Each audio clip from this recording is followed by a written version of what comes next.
Hey,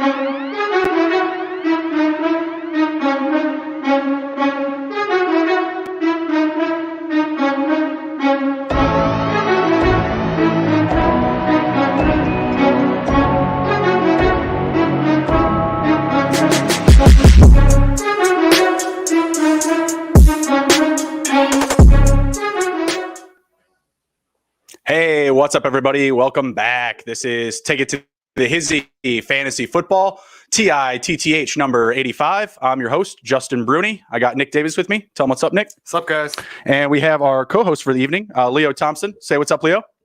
What's up? What's up?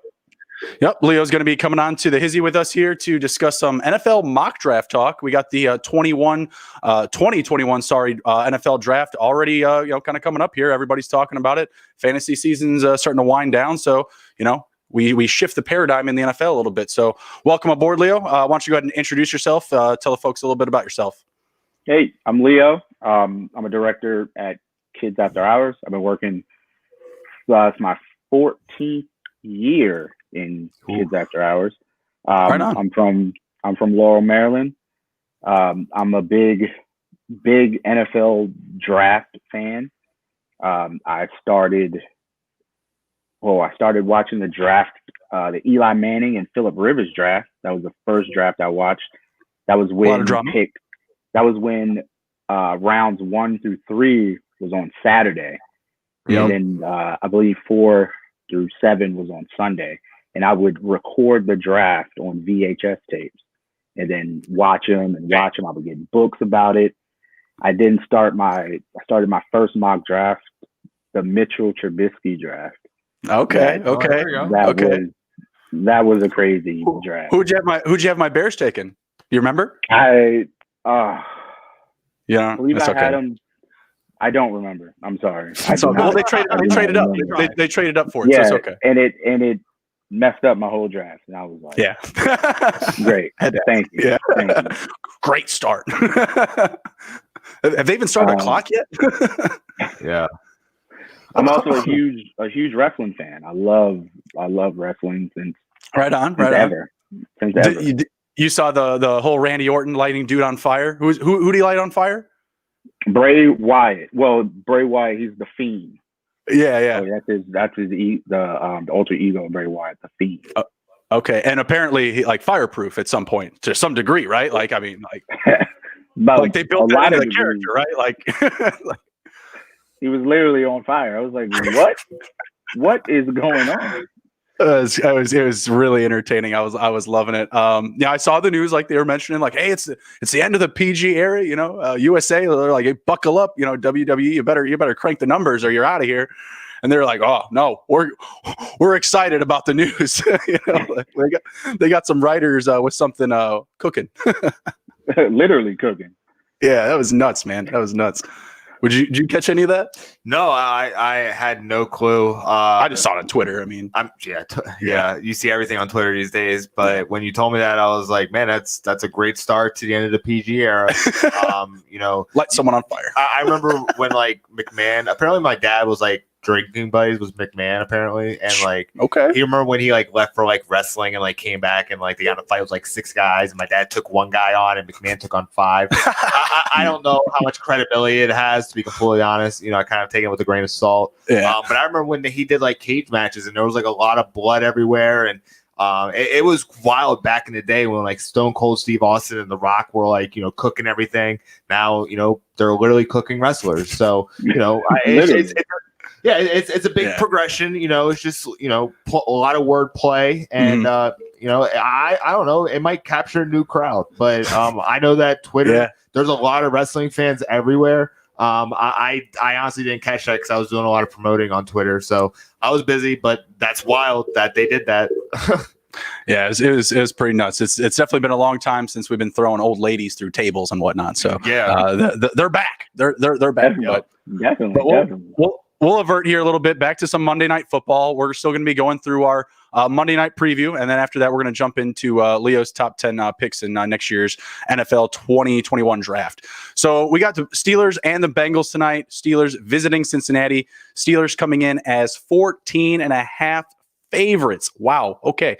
Bengals plus 14 on the spread here. Money line, Steelers plus 700. Or I'm sorry, Bengals plus 700, Steelers minus 1100. I literally wrote that backwards. Terrible job, Justin. And I got a game total of 40.5 points here. I'll shoot it to you guys here. What do you guys think of the total? 40.5 points. I don't know. The books are suspecting not a lot of scoring tonight. What do you guys think? For me, I think because the Steelers have been reeling, they lost their last 2 games after going 11 straight wins. They're kind of seeing that the offense has been struggling, and Big Ben doesn't have that big playability anymore. Mm-hmm. He's really just being a game manager. And I didn't watch last Steelers game, but from what I saw from the last Steelers game on Twitter, mm-hmm. there was a shit ton of drops by the receivers. People were getting replaced left and right. So you can't really do anything with drop balls, and Mike Tomlin doesn't tolerate that in his program.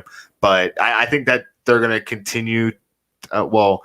Vegas is kind of seeing that being a pattern and not just like a one-off or a 2-off game kind of thing. Mm-hmm. I think they're seeing that the trend's going to continue. But for me, it's against Cincinnati, and Cincinnati is doing terrible. And with no Joe Burrow, they're doing even worse. Their defense isn't really anything good to write home about. I'm not impressed by them. I think that the Steelers are going to house them, and for me, I need Chase Claypool to not score 20 points, and honestly, I'm not hopeful.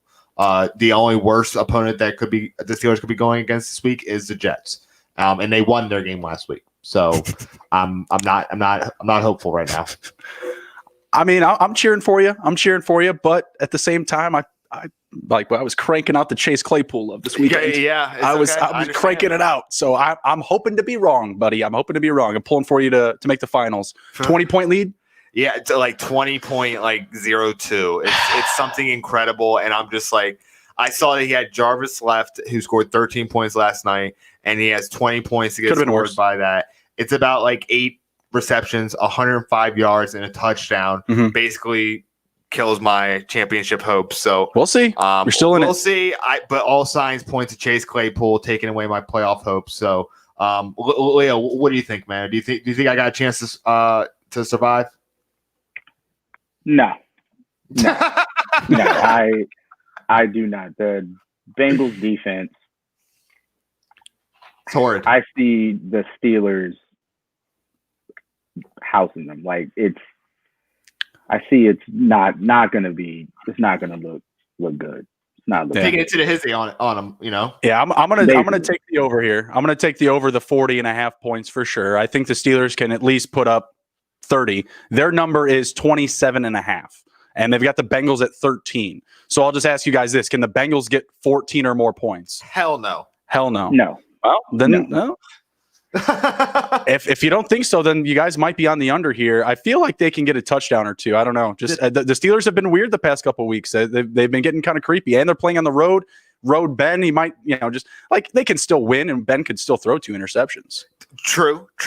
That's absolutely possible. But on those 2 interceptions, it could end up being like the defense takes the ball back from Cincinnati, and then they could also score 14 points from them. So that's true. There's absolutely possibility for Chase Claypool to get a touchdown, Deontay Washington, and maybe Benny Snell getting one, and then the defense getting like 2 touchdowns because without Joe Burrow, the Cincinnati offense is horrible, and Ryan Finley is not a starting quarterback. So this is I've been saying it all year. Pittsburgh's defense is one of the most opportunistic defenses in the league. They will literally chew this guy up, and they will get some interceptions taken back for pick 6. I have no doubt that Minka might score 2 touchdowns. Oh. Playing center field doesn't hurt sometimes, exactly. Right? Yeah, I'm actually going to take the Bengals to cover here just because I feel like the Steelers, they'll just, slow down at some point. They won't put up garbage time points. They could still win by 13, and it could be, or the Bengals could even put up a garbage time touchdown, I should say, and bring it within 13, 14 points like that. I really don't like that hook either because you have to win by more than 2 touchdowns on the 14.5. So I'll take the Bengals, and I just hate double-digit spreads. Period. That's been my trend all year. I would not bet this with my own money, and I'm not. I like the over. I like over the 40.5 points if I'm betting my own money. Money line, there's no value there with the minus 1100. So, you just pick your winner. and parlay it with something. If you take the 1,100 with the game total, you get a little bit more value, but even that, it's still a pretty risky play. So really, I try to stay away from that. Maybe cash in on some props tonight. You want to jump into some of those? Yeah, absolutely. Let me get that. Sorry, I had OddsShark up so that I thought we were going to go through some trends. You can jump through those too. Okay, so the one thing I did want to highlight was that Cincinnati is the second worst scoring team in the NFL, and the Pittsburgh defense has allowed the least amount of points in the NFL. So can they score 10? Right now it's looking. Let me see statistics. Pittsburgh has been allowing at least 18 points, so there is a possibility for that. But Cincinnati has. I like the 14. Cincinnati has been scoring 18 points. I mean, I don't know. That's terrible. That's awful. Anyway, the Cincinnati rushing yard offense is horrible. It's like fourth worst in the NFL, and then the Pittsburgh defense is sixth best in the NFL. So it's a tall order for the Bengals, to say the least. It's a very tall mountain to climb. Oh crap! Where am I going? Oh, Bet Online. Sorry. No, it's cool. We'll just jump over to the over-unders here. I like the Claypool props. Unfortunately, Nick's going up against them tonight. When I did my sitter starts, Claypool's the last one to go, and every one of them has been a gem. So, sorry if one's got to be wrong. I mean, one's got to be right. Like, come on, can't go 6 for 6. But yeah, I like his props tonight. If I'm putting my money on it. Did really well up against them. Their last go around had like 9 targets. He hasn't had a rushing attempt since playing the Bengals, albeit it was like 3 attempts for -2 yards. I think Claypool could actually find himself in the end zone tonight on a rushing attempt. So we called Nick Chubb last week, first touchdown of the game. I'm calling Claypool first touchdown of the game, the entire game, both teams. Man, that's awful. Anyway, it's going to be on a rush. Over terrible. Here we go. Leo, definitely jump in on this for sure. Ben Roethlisberger, over under 273.5 passing yards. I'll take the under. Over. Okay. Leo's got him getting housed. Okay. All right. I'm gonna say the over because all the signs point to that. Ryan Finley, 180.5. I'm gonna say the under. Under. I definitely say the under. Yeah. Passing touchdowns. This is one of the higher ones we've seen in a while. Ben Roethlisberger, 2.5. Still taking the under. I'm taking the over. I'm gonna take the under. I think he only gets 2. That hook is tough. Yeah, that's real hard. Finley, 1 even. I'm gonna say 0. I'm gonna take the over. Take the over. He's got to score 2 touchdowns. So you're saying the Bengals are going to score not 13 points, 14. 14 points. I said 14. I just don't know if he can do it with 2 passing touchdowns. No, there's no way. Either it's going to be a push or a under. I'm going to say under. Yeah, I'll take the push. All right. That's tough. Pass completions. I hate these always. Ben Roethlisberger, 26.5. I'm going to say over because he's not that big play Ben anymore. He's just trying to make sure the team gets down the field. 26. I'll take the under. I mean, I'm under on the yards, so it just makes sense. Yeah. I'll take the over. Okay. Ryan Finley, 16.5 under. There's no way he's getting 10 yards or 10 yards per pass attempt or per pass completion. Under. 16 completions. Yeah, that's tough. I feel like he's going to get like 15 or 16. 16.5. I think that's that's the spot. So I'll take the under, just barely. I'm with you guys. I'll take the under. Okay, cool. All right, so Benny Snell over under 51.5 rushing yards. We're in rushing yards now. Over. Yeah, man, it's just so tough because I feel like, he's the starter, but McFarland's been solid for them. 51.5 is not a lot, though. It's not. Yeah, I'll take the over. I think he barely gets it. I mean, I had him on my fantasy team, and not looking too good on fantasy. I'm gonna take the over. I'll take the over. All right, Giovanni Bernard, 23.5. I'm gonna say under. He ain't getting 15. Man, I'll take the over. It's too low for me. He could still be featured in this game, but for some reason they just didn't use him in the last game. He just was barely touched. I think it was just the matchup. I think their last matchup there was the Cowboys. Not this past week, but the week prior. I guess. Yeah. I'm not sure. Sorry. Yeah, I'll take the over. That's too low for me. 23 yards. I'm gonna side with Nick on this one. Yeah, Gonna take the under. I've been ultra disappointed with Gio recently, especially with Joe Mixon. He should have taken his opportunity and made some money, but he ain't getting paid nowhere. No, he's not getting a big contract. He's old. He's going to go to the XFL. Jalen Samuels, 16.5. Ooh, I'm going to say over. I'm going to say he's going to get a couple opportunities. His defense is just going to allow him to run.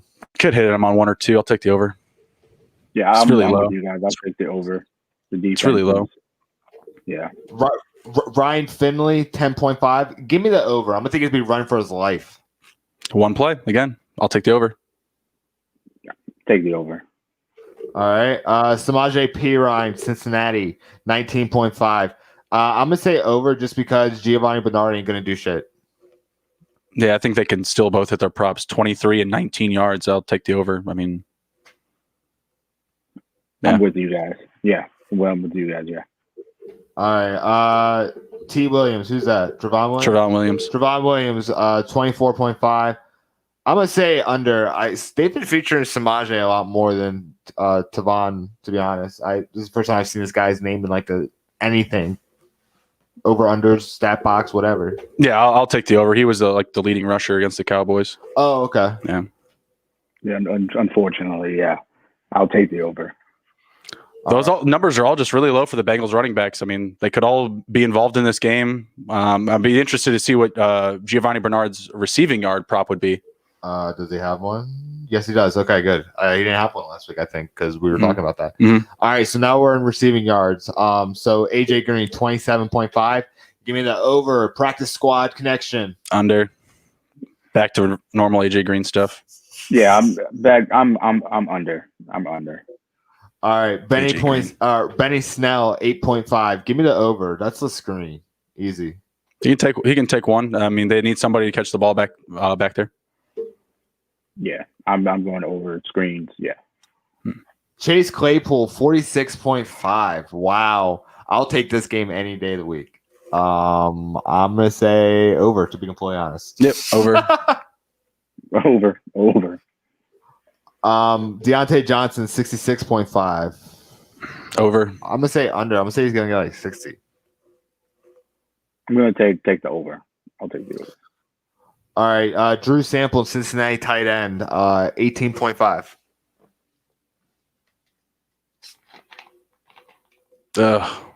Under. I'll take the over. I don't think he's going to catch a pass. Drew Sample? Yeah, I'm not saying that he's not going to be able to catch a pass. I'm saying that Rip Finley's not going to be able to get him a pass. You know what I'm saying? Yeah. I'll take the over. I'll take the under. Eric Ebron, 41.5. Give me the over. Fantasy owners need him. Fantasy owners need him. So I'm going to say the under. Yeah. Give me the over. Give me the over. All right, Giovanni Bernard, 13.5. What do you think? Yeah, over. Over. I'm gonna say over. I'm gonna say he's gonna break a screen or they two. just got to be assuming here that he's just not going to touch the ball. I mean, these numbers are really low for all these guys. He's been used very little. Yeah.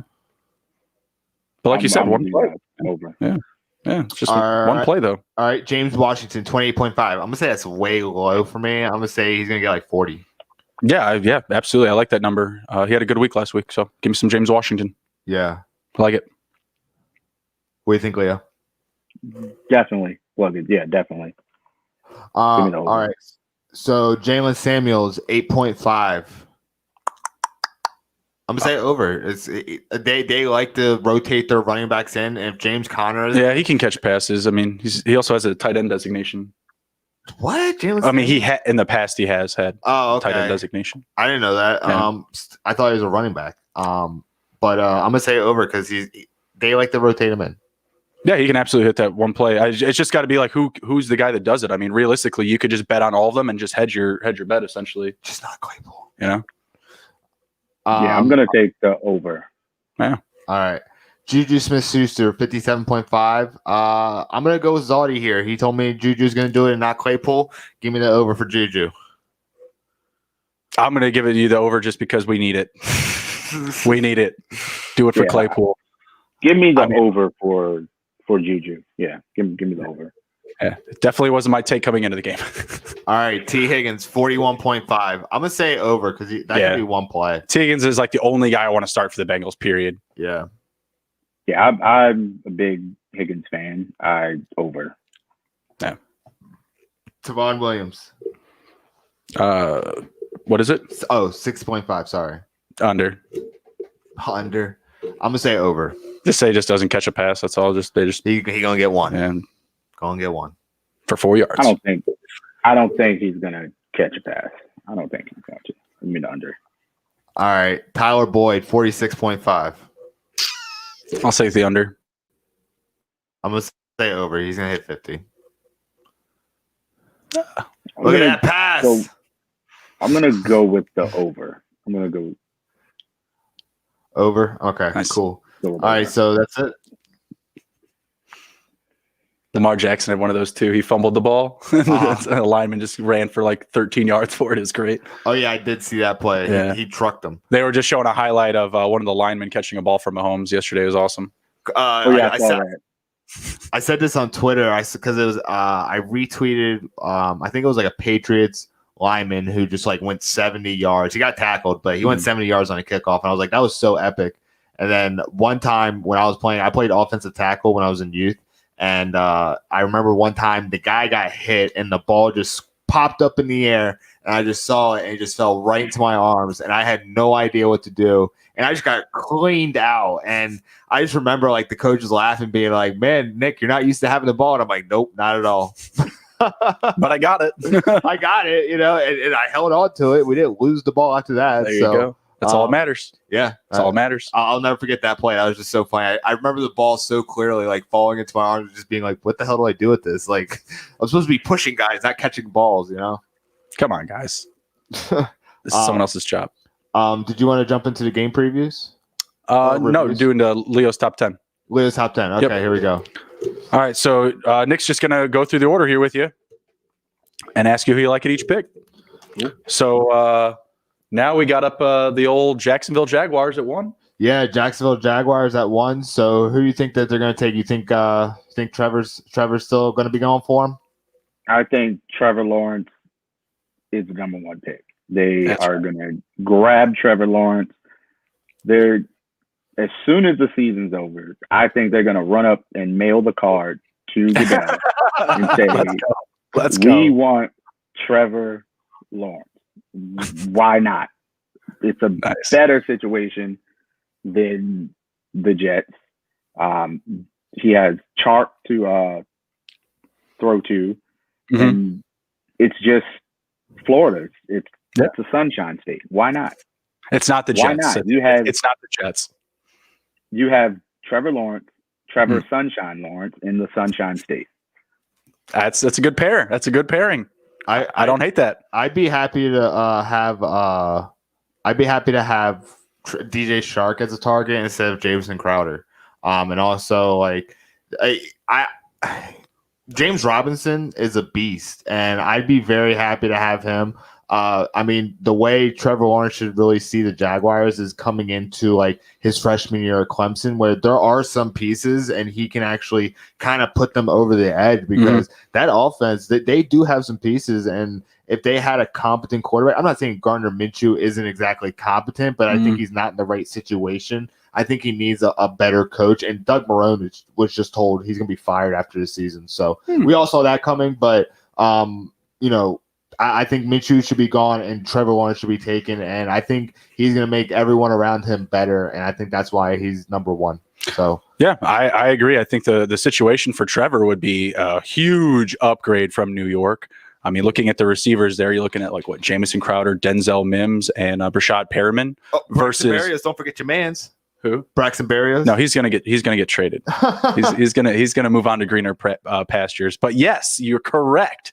Trevor Lawrence would untap Braxton Berrios, but he's not going to get. Doesn't look like he's going to get the opportunity here, unless the Jags somehow pull out a win. I don't know. We'll see. No, I don't think so. I think that now that they've seen the light, they're going to continue to move towards it. But man, Trev Lawrence, James Robinson, DJ Shark, Laviska Shenault, year two. I mean, give me a tight end like in like the 3rd or 4th round. A little project to develop and. I think they're going to be sitting pretty in a couple seasons here. That offense next year with Trev Lawrence, with all those guys I just mentioned, they will move the ball down the field, and we will be covering the spreads. Yeah. I'll be watching Jaguars for that. That'd be nice. Absolutely. All right. So number 2, I'm guessing it's the New York Jets, right? Yep. New York Football Jets. So where are they going when they strike out with Trevor? I have 2 things. I have a trade going on with the Philadelphia Eagles trading Carson Wentz and the number 7 pick to the Jets. And the Eagles pick up the big offensive tackle from Oregon, Penny Sewell, to help out Jalen Hurts. Jalen Hurts is the future. He looks like he's the future. The Eagles have to pay Carson Wentz a lot of money. Are they going to pay him to sit on the bench, or are they going to trade him? And the Jets have a lot of cap. They have a lot. I would love it. I would love it because it would be the most Jets thing ever. So I love it. Yeah, and if that trade does not happen, I still have the big offensive tackle going to the Jets. I think that as of now, they're like, Sam is our guy. I like, all the other quarterbacks in the draft, but I think that with that big offensive tackle at number 2, you have no choice but to take him.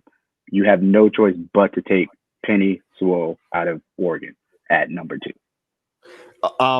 Do you remember the Incredible Bulk, Tony Mandarich? He was in the draft that it went.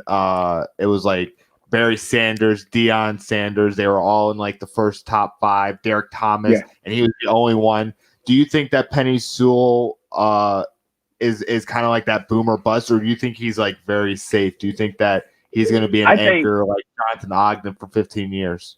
I think he's a safe pick. I think he's going to be that anchor for the Jets. I think he reminds me of a Joe Thomas as offensive lineman. Nice. And Joe pretty was great.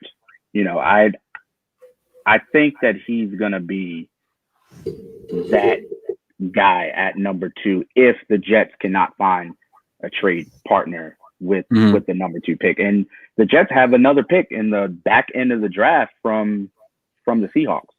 So back in the first round. Yeah. So they could, trade that number 2 pick, get up to a Philly and get number 7, and they can still get someone to help them out. No, I wouldn't hate that. I mean, if they can, make it work for them. I just don't know. Like, if you're the Jets, are you that interested in Wentz?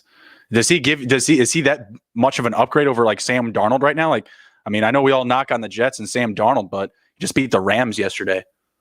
I mean, I'm sorry. Go ahead. What I was just going to say is that Wentz has shown. I mean, honestly, I think Wentz does have ability. I think that watching Philadelphia, you could see how he's really trying, but no one is drinking his Kool-Aid, and they're not really accepting him. They want it. I think that everybody saw how Jalen Hurts was legitimately better than Carson Wentz. Not saying that Carson Wentz wasn't getting like the offense or something. It was just showing more in practice, and everyone just kind of lost hope for Wentz. I think a change of scenery will help him a lot, and really, there's really no one there in New York to really take the lead like he does. Like he wants to go somewhere where they need a leader, where they want somebody to change the program and change the culture. I think he'd be a great move for that, and especially for the Eagles getting a second overall pick for him. Basically, that's incredible return considering that DeAndre Hopkins. That would be a massive return for Carson Wentz. Do you think Carson Wentz is worth a second round pick? Do you think the Jets look in the mirror and like, oh yeah, this is value for value? No, I think it's just like the perfect storm of all the variables lining up. I don't think the money is what I think lines up the most. Like if there's a team out there that could make that happen, it's the Jets because of the money. Like the options are just so few and far. So like I respect that take because of its practical approach with the cash on hand. So I dig it. I hope it almost happens at this point because again, I don't think the Jets would be that great with Carson Wentz with the weapons that they have. We just talked about Trevor Lawrence coming into that situation, Carson Wentz, I don't think he really elevates anybody. Like what he has right in front of him is pretty good. Miles Sanders is better than any running back the Jets have had. Yeah. Well, the receivers are a little bit better. I mean, if you don't believe in your quarterback, then you're not going to feel like your abilities are going to be accentuated as well. Mm-hmm. With him going to the Jets, it's just a different situation, and it's not that for Wentz, he's not going to make people better around him, but he's going to give you the max effort for that position. And I think that's kind of what the Jets need going forward, instead of throwing a very young quarterback like Justin Fields, who, he is the second quarterback in like the mock drafts and stuff, but there's like fucking cliff between Trevor Lawrence and Justin Fields and like ability and readiness for the NFL game. So I think if with the Jets going second, I think Carson Wentz is a nice consolation prize, considering that they just missed out on Trevor Lawrence in the most Jets way possible. Yeah, it absolutely plays. All right, so the next one is the Cincinnati Bengals. Where do you think that Cincinnati is going to go with the tackle being taken? So do you think that they're going to go elsewhere? Yeah, I think they're going to get the edge rusher from Miami, Gregory Rousseau. He's fast. He's a big guy. He's really good. And the Bengals need defense. They went offense last year with Joe. They need. They went offense first the year before too with Jonah Williams. Yeah, and with the trade of Carlos Dunlap a couple months ago to the Seahawks, I think that Gregory Rousseau is the perfect pick for them at number 3. Yeah, I like that. I think that's a good plug there. Can't really go. Is there anywhere now? Offense, I think they're pretty much settled it everywhere. Like they could use an offensive lineman if the other guy slips.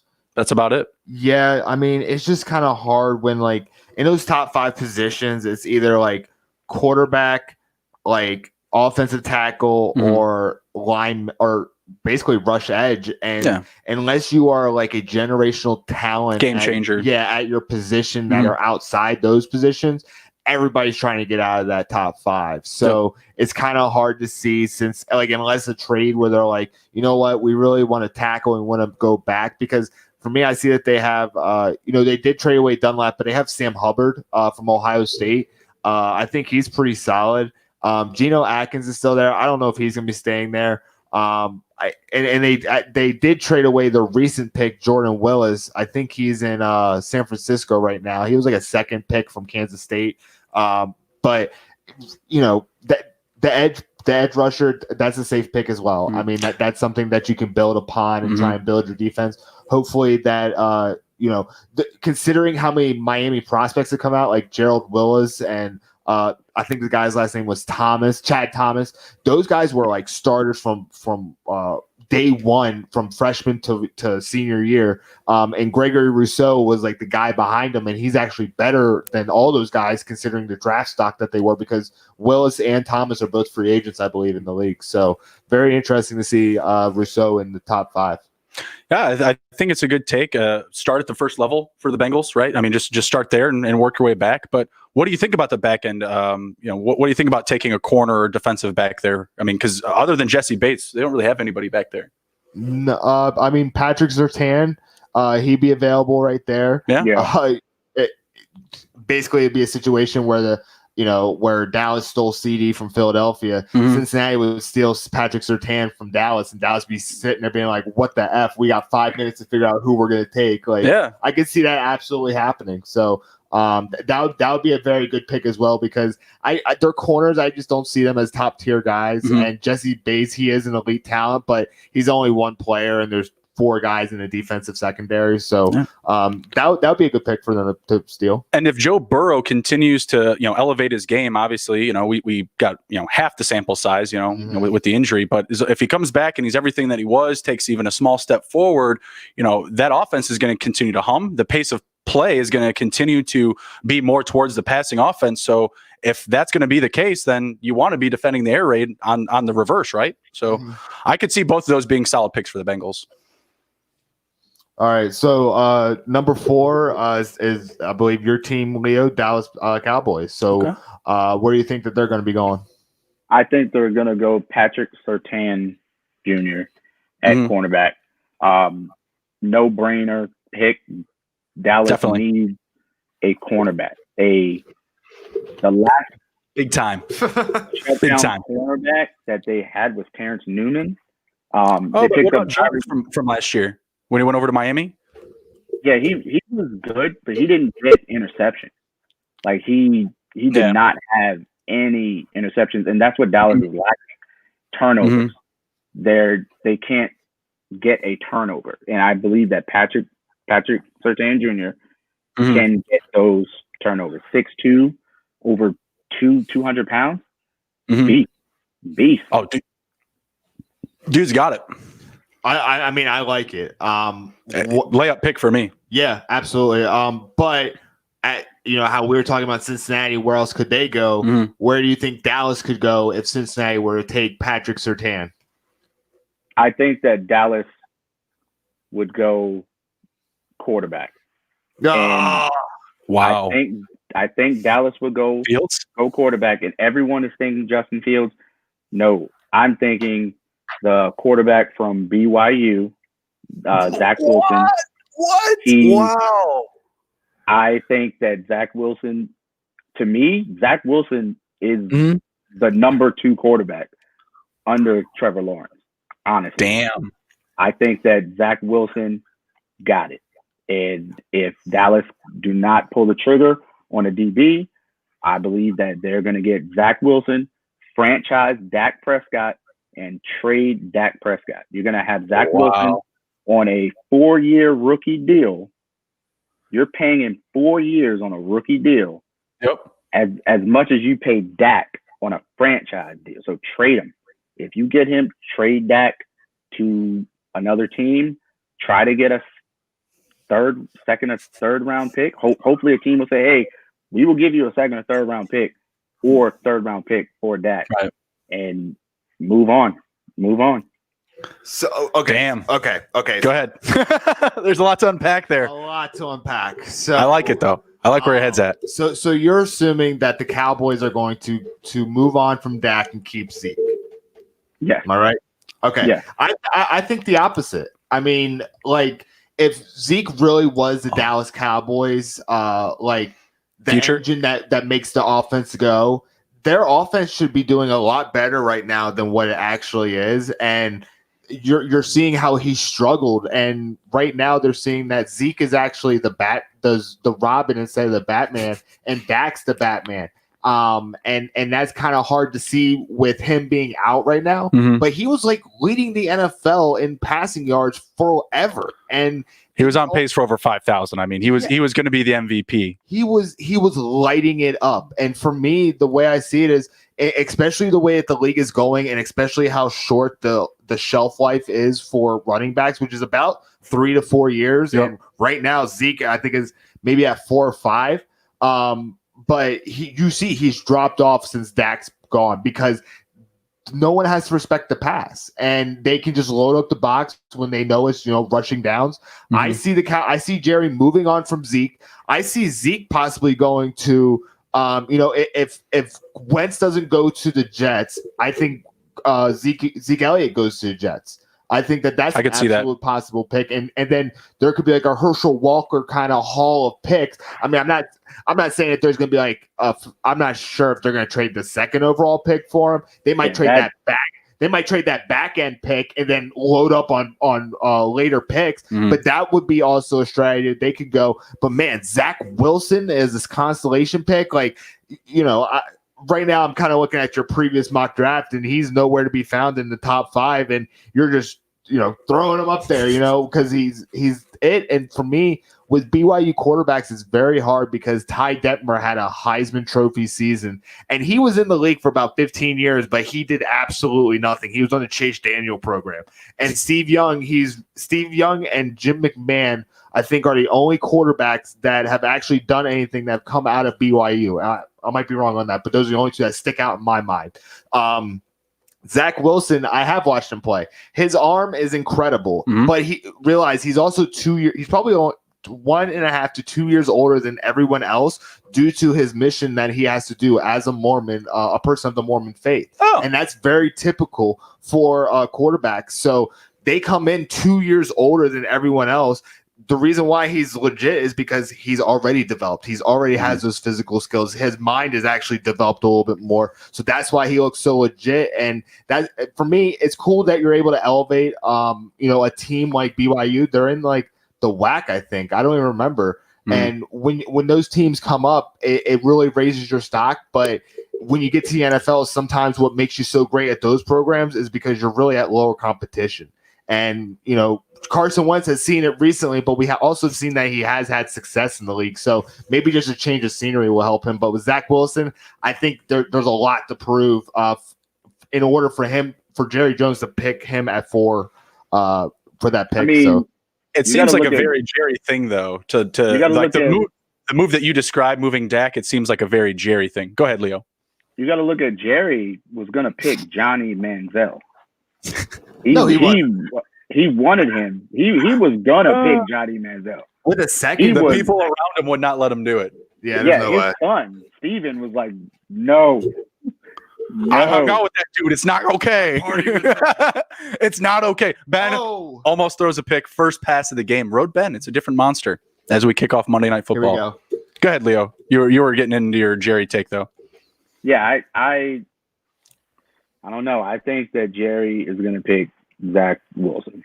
That's if Surtain is what you're saying. And I believe that Patrick will be there. Mm-hmm. Patrick will definitely be there, and Jerry will definitely pick that. Not Mike. Jerry will pick that. All right. From a shot.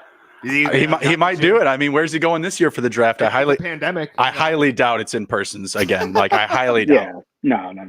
We're not all loading up to go to Nashville. Believe me, it's not happening. Like it's not happening. If it was, I'd probably go. I did apply for our credentials to the NFL, by the way. Just saying. Oh, here we go. Just saying. They haven't big time. They haven't written back. It's okay. We can wait. We got all. It says we can reapply in 30 days. Best believe. All right, next pick. So, crap. We were talking about the Dallas Cowboys. They actually dropped to 7th. That's okay. So the number 4th pick is Carolina. So who do you think Carolina is going to pick up in the updated draft order? I think that Carolina is going to go quarterback Justin Fields. Wow. Okay. You don't like Teddy? Justin Fields. I like Teddy, but I don't think that it's not sustainable, right? Like he's always hurt. Yeah. I think that Justin Fields is going to be the Panthers pick. I think that the Panthers head coach, I forgot his name. Matt Rule. Yes, and he's going to pick Justin Fields. He's going to be like, look, I don't hate that. Fields dropped, so he's like picking. Yeah, I don't hate that. Did the Steelers just turn the ball over somehow? Oh, someone's hurt. Derek Watt.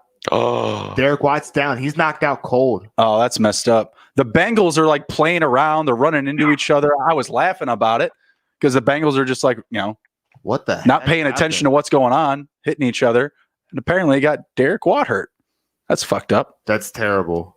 Sorry, didn't mean to interrupt you. I just saw him with his arms up like he just like got knocked out cold. You don't really see that from NFL players. All right. No, it's still pretty rare.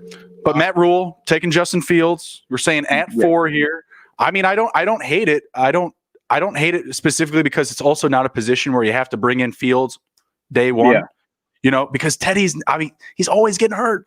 He could be hurt in game 1 through 4 very easily, no problem.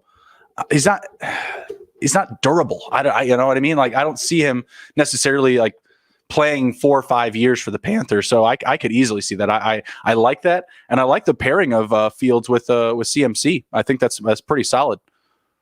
Yeah, I like that too. Okay, number 5, Atlanta Falcons. Where do you think that they're going to go with the new age Atlanta Falcons? With the new age Atlanta Falcons, I see them grabbing Kyle Pitts, the tight end from Florida. Wow. Mm-hmm. To he's fast, he's big, and Matty Ice needs someone to throw to other than Calvin Ridley and aging Julio Jones. It's true. Why not? Why not pick Kyle Pitts? He's right there on the board. Grab him. Him. They haven't. Sorry. I was going to say, let me throw you a curveball real quick. Let's say they move on from Matty Ice. Do you think that they still take Kyle Pitts? No. That's an aversion. No, I don't. That's why I don't like it. That's why I don't like that pick, because I do believe that Matty Ice he should move on. He should go elsewhere and try to chase a Super Bowl. That's what I think. Will he do it? Probably not. Probably not. So I don't think that's the case, because first-year tight ends, they just don't get any production out of them in the NFL. It's just not the case. I was livid, and I'm a Notre Dame fan. I'm a Bears fan. It was a home run pick. If you're just a football fan, Cole Kmet to the Bears. But I hated it in the first round because he could have did it in the second. There was no team ahead of us that were going to take a tight end, and that's because it's very difficult to get NFL production, high-end NFL production out of tight ends in their rookie season. Can't tell you why. It's just the numbers and the math of it. So I number 6, I feel like they can. Is there another offensive lineman here that we can knock it out of the park with? Because I feel like Matt Ryan's been on his back too much at this age. Defense, I feel like they're fine. They went after AJ Terrell last year. They're a really good group up front. So I like going offense. I do. I just like maybe a tackle or a guard. Offensive guard has become not a position of, unless you're like Quentin Nelson, who's just like a road mauler. You're not going to be taken in the top 10 as an offensive guard. And sometimes, there's very few, Brandon Sheriff, he was taken in the top 5. He was absolutely legitimate, but he was actually an offensive tackle. Who was the lineman that the Buccaneers took that we just loved? We said top 4 pick. Christian Works, he was an offensive tackle. Yeah, and we wanted him to go top 4 last year, though, or this past draft. I was saying take him top 4. Andrew Thomas went top 4 to the Giants. To the Giants. But they're all offensive tackles. And Brandon Sheriff, he actually played tackle in the NFL, but he was just like a hair short for tackle. So he moved him inside, and he's a perfect guard. Okay. So he was like a conversion, but offensive guards aren't really taken. Leo actually doesn't even have another offensive tackle in the top 10. Do you know of any tackles that you would possibly see? No, in the top 10, no. No, okay. I do not. If they want to offensive day, they can go for a free agency, get offensive tackle. I don't know any, big time free tackles. I feel like that they could shore up, not necessarily tight end there, but another pass catcher in free agency, because I feel like this free agency is going to be bountiful. I see them definitely getting a running back, because there's going to be a lot of running backs available. Todd Gurley's not going to cut it. Got to waive him, cut him, get rid of him, whatever.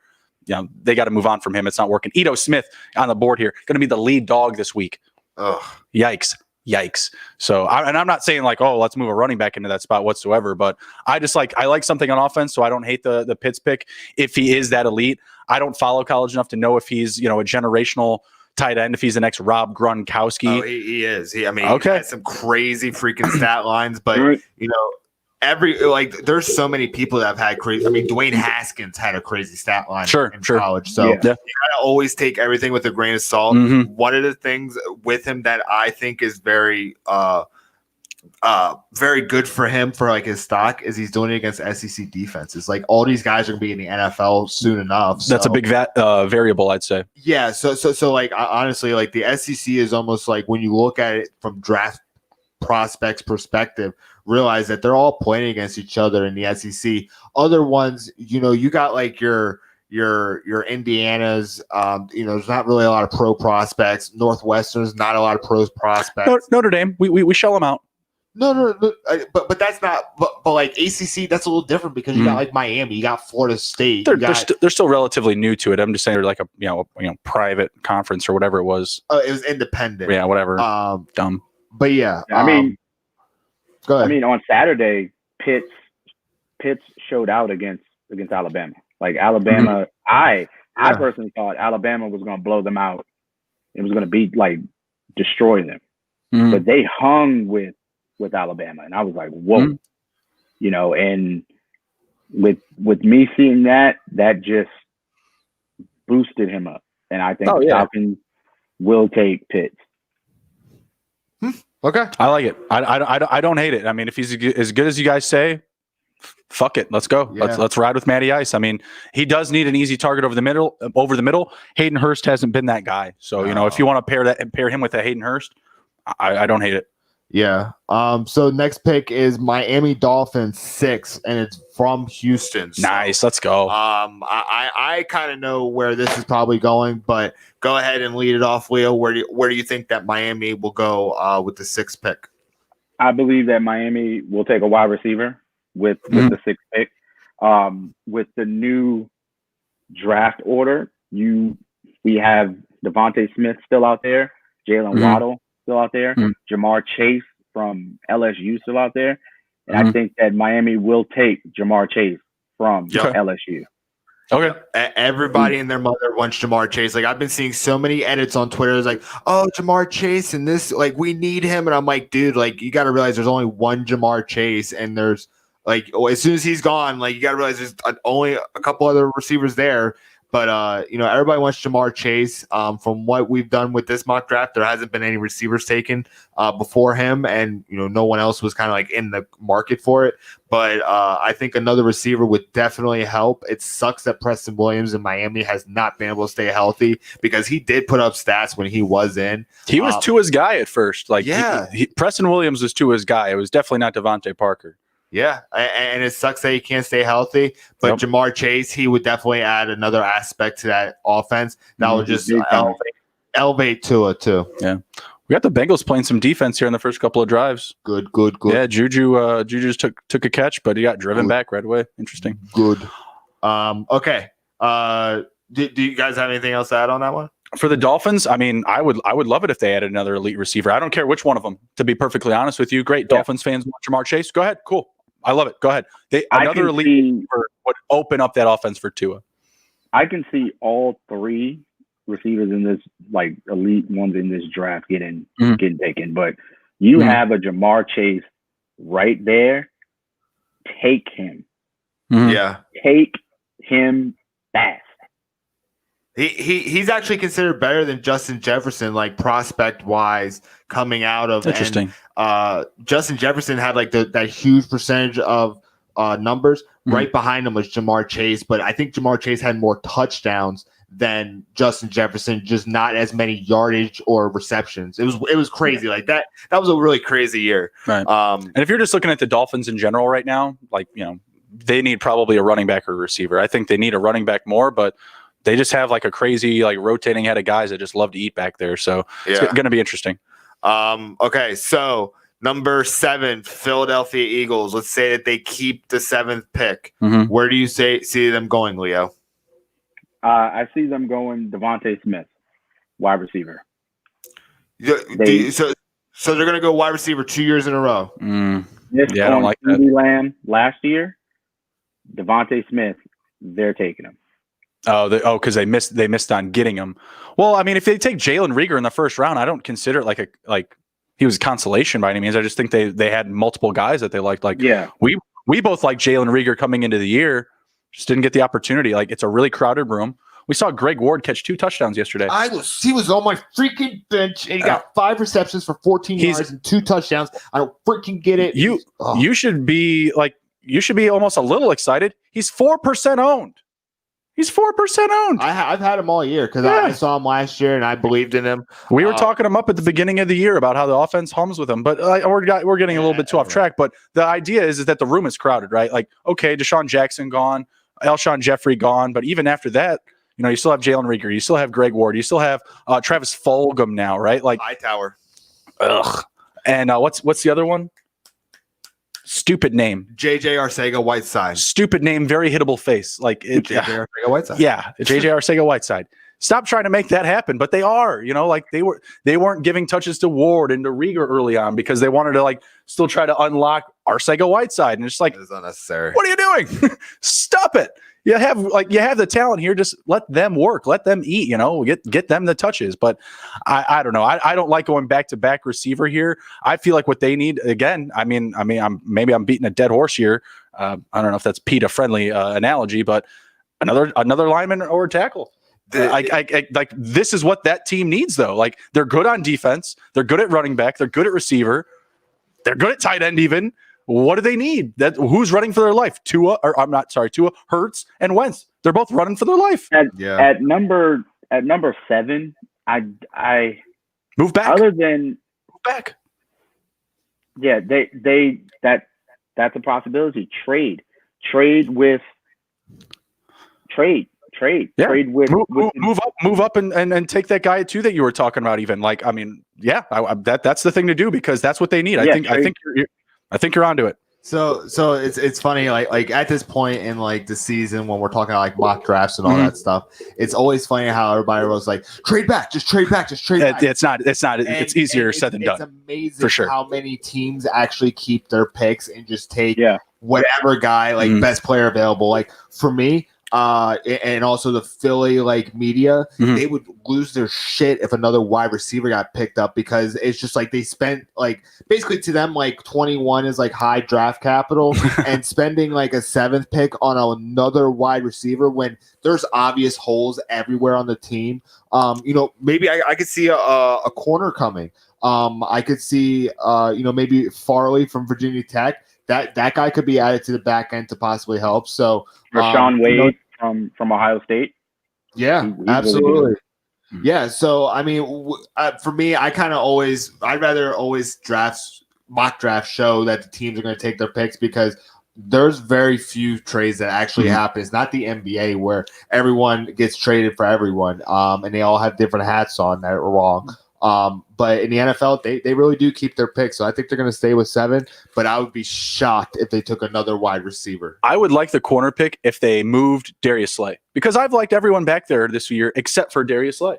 Like he has not been that good for them. I've not been impressed since he came over from Detroit. So if they were able to move him and then draft like a guy that they felt could start right there, yeah, I'd be all about it.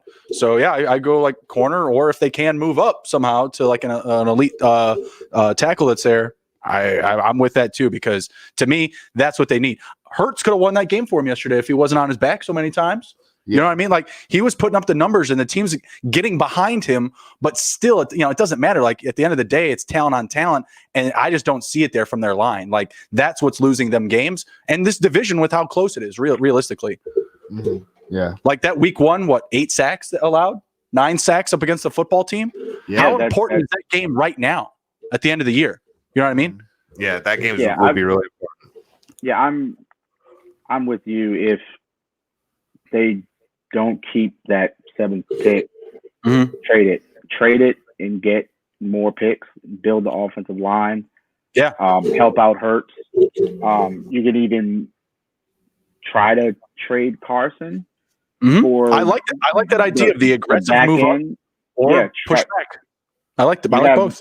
Try to trade Carson. I mean, it's I don't know who would have the money for Carson. The Jets, like you said. But the Jets, like you said. Yeah. Oh yeah. Trade him.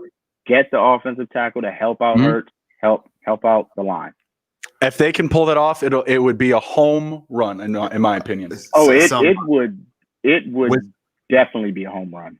Yeah, I mean, because like Nick alluded to, like in Philly, they're either eating horse shit or they're throwing it. It's one or the other. It's there's no middle ground. It's either we hate this team or we love this team. Like there's no like. It's either it's Wentz God or it's in Hurts we trust. Okay, yeah. So the next one is the Cowboys. Sorry, we actually did the Cowboys on 5 because I looked at the old draft. But where do you see the Cowboys going at 8 because they actually did win and they moved back in the draft? Dummies. I still see them going cornerback.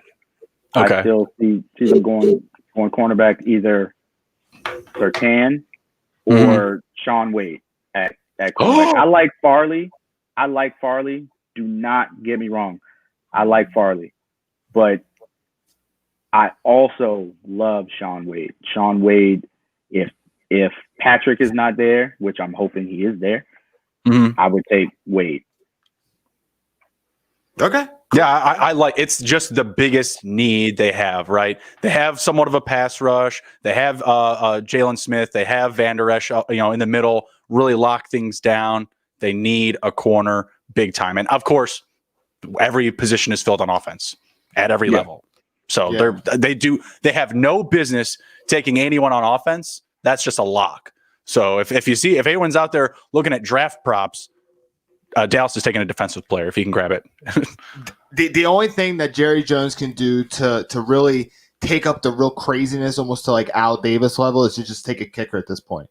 Just be like, you know what? Screw my defense. My offense is perfect. I just need a really good kicker to really get me those 3 extra points every once in a while and just take one. Who was it, Leo? The Buccaneers that took one in the first round? Nope, it was the Raiders. No, the Raiders. Sebastian. Raiders? Okay. Janikowski. Yes, Sebastian Janikowski. No, I'm talking about who was it for the Buccaneers? It was recently. He was not taken in the first round, though. Was it the second? It was early. It was. I think it was third. I gotta look it up. I gotta find out. But yes, Sebastian Janikowski, shockingly, was completely worth that first overall pick. He was a kicker for like 17 years, so absolutely worth it. Him and Morton Anderson. Morton Anderson and his brother were like there since forever. Yeah. Yep. Absolutely. So before we get too sidetracked, I'll let you definitely get that stat. The second round, he was the first kicker selected in the second round since Mike Nugent. The Jets took him. He was cut like later that year. Yeah, because he couldn't kick in the NFL. It was weird because he was like perfect at Florida State. Because I remember he played with Jameis, and he was that kicker that won the championship with them. And for some reason, go ahead. Was it Rubio? Was that his name? Aguayo. Okay. Yeah. I blame Hard Knocks for his decline. They gave him a lot of airtime. It was just like he was so perfect for like the national team, and then he comes in, and I honestly think that like how the hashes are closer in the NFL, it really just screwed him up. Like really, he's so used to like moving. Could look at it the same. To like it just really screwed up his angles and just screwed him up. But his younger brother did really well after him. But there's no more Aguayo talk in the NFL now. No, that's done. By the way, the Bengals are in scoring position. They're at the fumble. They're at the 10-yard line. So Claypool's doing his thing for Nick over here. That's pretty solid. Okay, so next one. This seems actually popping off. I kind of like them. I'm really excited for them. Los Angeles Chargers. Where do you think they're going to go with the number 9 pick? I want to see them go defense. I like Micah Parsons out of Penn State, linebacker, defense. They were really struggling this year with Derwin James out. They can help out Joey Bosa and Melvin Ingram. Possibly Ingram could walk. He could be a free agent. I've heard that for like 4 years. I think that Micah Parsons, linebacker, is the guy right there. If not linebacker, cornerback. Okay. Yeah, I like linebacker, elite linebacker over corner for sure. Based off of just like what we see from the Chargers, they need like an elite guy up the middle that can help run stuff. With Bosa, Ingram. I don't know why Ingram would want to leave out of that situation, because if he goes somewhere and even gets paid, if he gets an extension or something somewhere, then he's probably going to be the lone man. Like what I mean? Like you're getting paid, but you don't have that same type of Joey Bosa support. Of course. Yeah. So I'm gonna say. You know what? I'm going to say that they're not going to go linebacker because they got Kenneth Murray, who they drafted in the first round, who basically had 500 tackles in like 3 years at Oklahoma. He leads the team with 95 tackles. And then Rayshawn Jenkins is right behind him. Kaiser White, who's 24 years old, is third on the team with 77 tackles. What I think they need to do is get Ingram out of there, because for 4 years, literally, he's been franchise tagged, talked about being traded. No one trades him, signed for like a year or two. And then we hear the same rumor again. Move his ass. Get him out of there. Get me another rush end, another bookend who can provide support on the other end for Joey Bosa, and bring it to the quarterback, because you know what? You got 95 tackles. You don't get that in the NFL with not not being able to cover sideline to sideline. And if you got a sideline to sideline guy, if you're able to keep those guards off of him, then he's going to be that much better. So give me either a big, from what I'm seeing, they run a 3-4. So give me a nose tackle. You can get that in free agency probably, but draft a edge guy. I think there's probably a couple edge guys out there that they can pick up, but I'm really liking the edge pick just because you already got young linebackers developing, and you don't want to spend, like, especially with linebackers, you don't want to spend 2 first-round picks, especially a higher first-round pick on another linebacker when you actually have a first-round pick the year before that's performing. So I'm going to play contrarian and say that they're not going to go linebacker, but go edge rush. Yeah, I wouldn't hate that. Edge rush, corner if they really want to elevate there, but kind of like what you alluded to, like I guess to me, I'm always expecting Derwin James to be there, right? Yeah. Maybe that's a problem. With Jenkins back there and Derwin James, if they brought in, I'm not saying you're going to get the same Kenneth Murray production because you don't always get that, even in the first round. But if you get another guy that can mirror that in another year or two, I'm all about it, because that just elevates that part of their defense even more so. And they need Derwin James there, and they need other game breakers there, period, right? So if there's a game breaker at linebacker, I'm taking, I guess, at either 3 of those positions. Edge rush, up the middle, secondary, whatever game breakers there they need, because Derwin James is supposed to be that guy, and he hasn't been, right? Because he could be coming down low too and rushing the quarterback, and opening up for more, like, hybrid run coverages and stuff like that, right? So he's utilized a lot in that way, and if he's not there, then they don't have Derwin James and Murray doing that, right? So fill that gap, in another spot if you can. And I would just like them to just kind of throw that, position over the edge, because what are they missing really? I mean, realistically, like, even with Murray there, let's say they didn't take a linebacker there. Let's just say they took like a random, I don't know, receiver or something, like one of those elite receivers there, right? And we're just like, that's weird. Like, maybe they want to elevate for Mike Williams. Their defense still wouldn't be terrible with Derwin James coming back. Correct. Yeah. Like, it wouldn't be like worldly bad.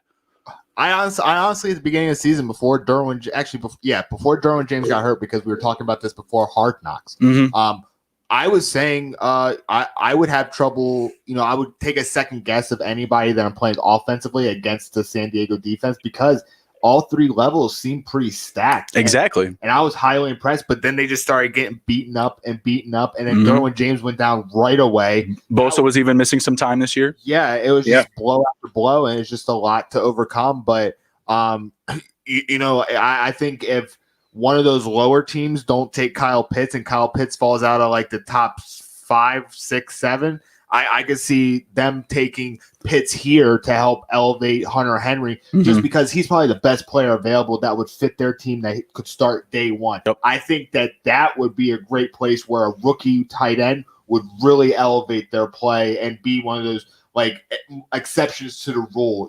Justin saying that, rookie tight end. That's a good spot. Production. That's a great position. With a guy, a quarterback coming into a sophomore season that's averaging over 34 passes a game. Yeah. Please sign me up for that tight end there for sure. Yeah, that'd be a good one. You got anything else, Leo? And that'd be a great pick. Kyle Pitts would be a great pick and help out Justin Herbert, like, tremendously. Justin Herbert's already and they can move on.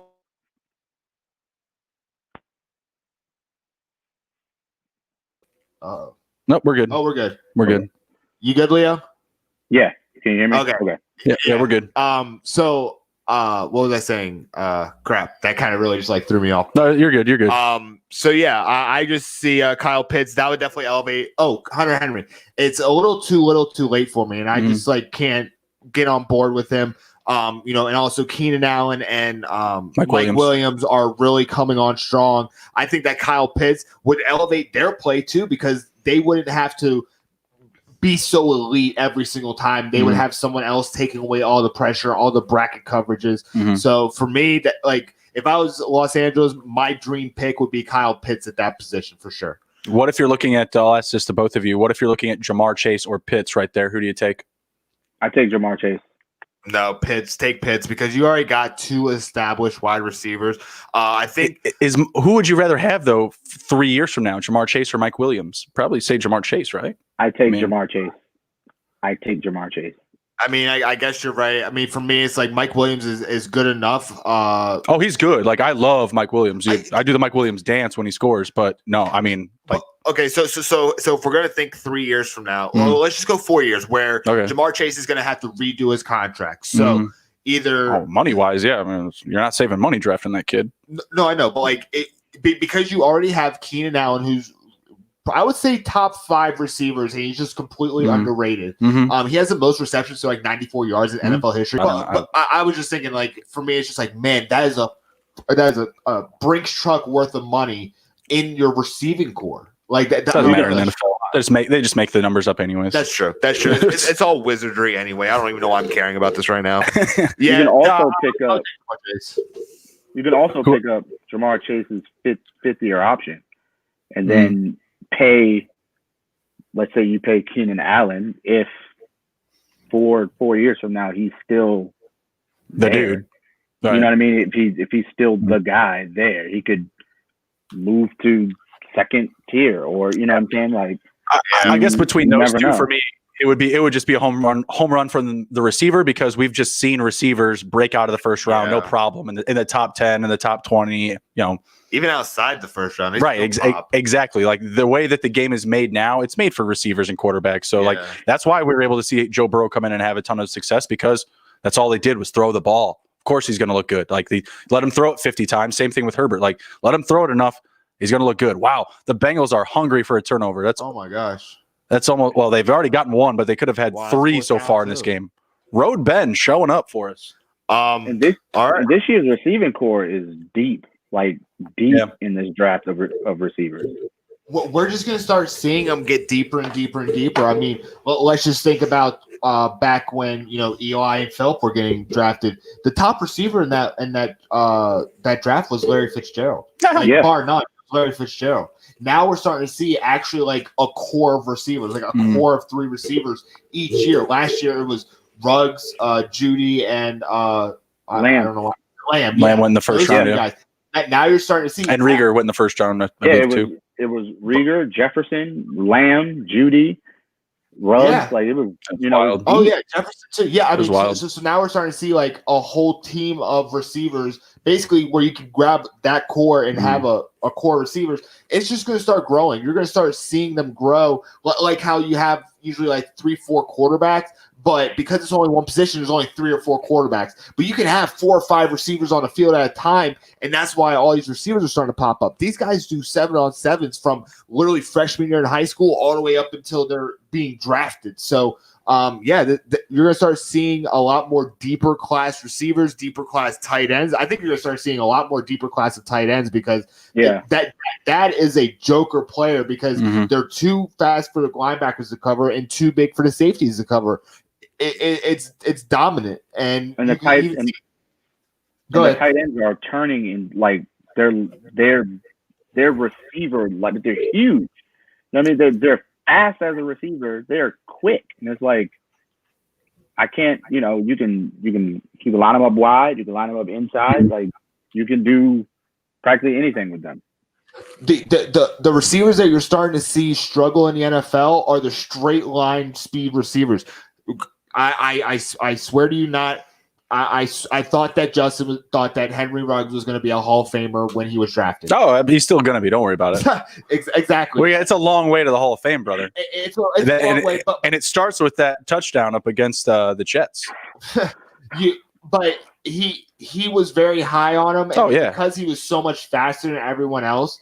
And right now, those receivers that can only do the 9 routes or, not many routes, those guys are struggling, even though they're faster than everyone else, because they can't outthink the corners, who are some of the smartest people in the league. It depends on what you call a 9-route receiver, though. Everyone said, I understand that, but I'm saying everyone and their mother called DK Metcalf a 9-route receiver, and that's just not what he was. And I don't think that that's necessarily what we remember Henry Ruggs as, is just the guy that just runs down the field and, tries to draw a penalty, right? Like just go down there and hit somebody or run into somebody and hopefully it'll work, right? Or you'll score a touchdown. It's one or the other.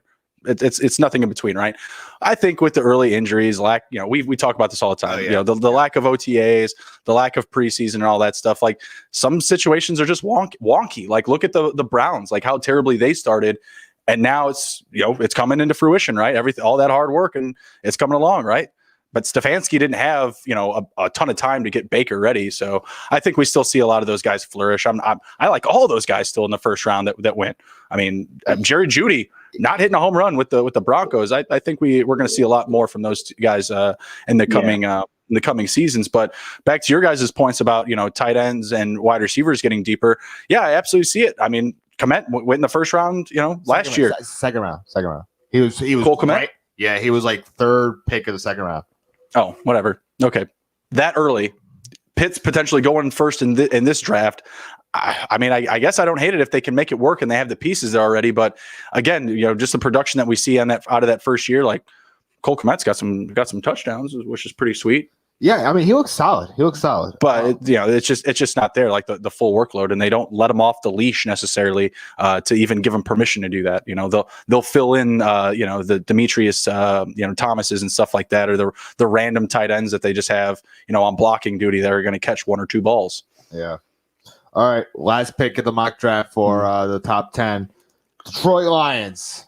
Where are they going to go after firing Matt Patricia? Well, on my top, I see the Lions at number 11, and I see the Giants at number 10. Giants number 10. Where do you think they're going? Okay. I see them going defense. I see them getting cornerback Caleb Farley out of V-Tech.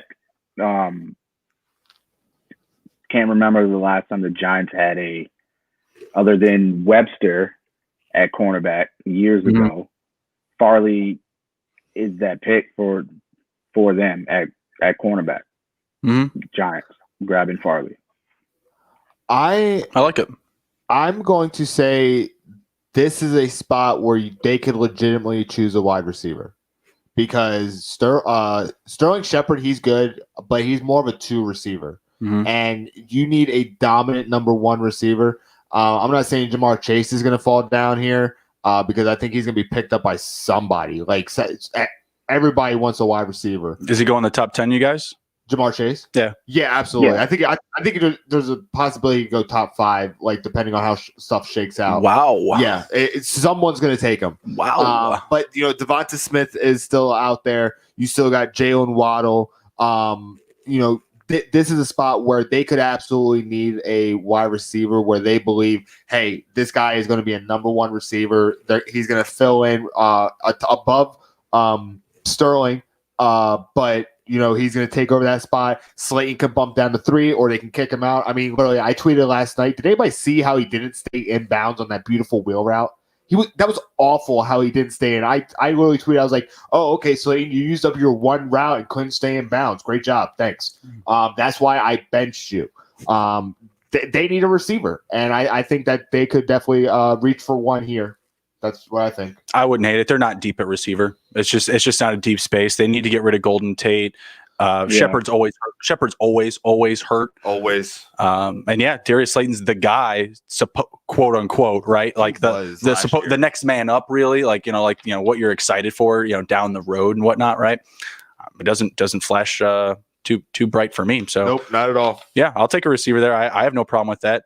Defense. Oh, missed. That's a 55er. Bengals, they're covering. Steelers got a long way to go to cover this one. But yeah, I think that they're okay. Like I like the McKinney pick last year. I thought that was solid. If they doubled down and they went and got an elite corner there, I wouldn't hate it because I like Blake Martinez up front. I think the pass rush is healthy enough to where you don't have to necessarily draft a guy, in the first round, maybe somewhere second, third, maybe, get some back end help. So yeah, I like both options. I like receiver and I like corner. All right. What do you guys think about Daniel Jones? Do you think they could get him out of there and draft a quarterback? But it's pretty high. No. You have to trade him. I don't think you draft without moving on from him. But I don't hate it because what have we seen? I think Josh Rosen got traded after the first year?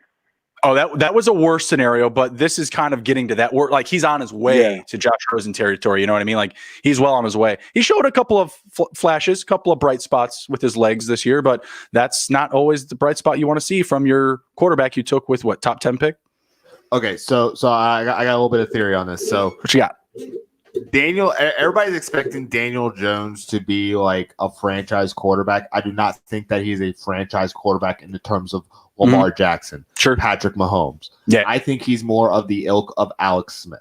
I think that when he has a legitimate weapon like Saquon Barkley, because if he had any legitimate receivers, this offense could do a little bit better because Darius Slayton has just like gone missing. Like I put an APB out for him like a while ago and still hasn't been seen really. With Saquon Barkley going down, the offense really didn't have that weapon to really misdirect people because everyone was focusing on Barkley. He's the identity of the offense. Yeah, we saw last year Danny Jones did really well, and that was because Saquon Barkley was the target. Yeah, and dumbbells. And it took the pressure off of him. If Saquon Barkley's not there, Danny Jones is not going to be a good quarterback. He just can't handle the load of it. Oh, what a freaking hit! By the way, that was Juju who about died. Man, they are pissed about him dancing. They are pissed. Bengals came to play, y'all. Bengals came to play. Did they knock his helmet off? And I don't know. I feel like that should be a fumble. Was that behind the line of scrimmage? I could be wrong. Was a fumble. No, that's still 4th and 7. They're not turning the ball over. But man, like an NFL blitz hit. That wasn't NFL. Yeah. That was hit stick, bitch. Let's go. Oh, stay down. That's what I couldn't see if it was behind the line of scrimmage because I'm paying attention to the hit again. It would have been even funnier if he got blasted right where he was dancing. Oh, life moves pretty fast. I wondered. Crushed, and dude was calming down. He saw from a mile away. He was reading it like a fairy tale.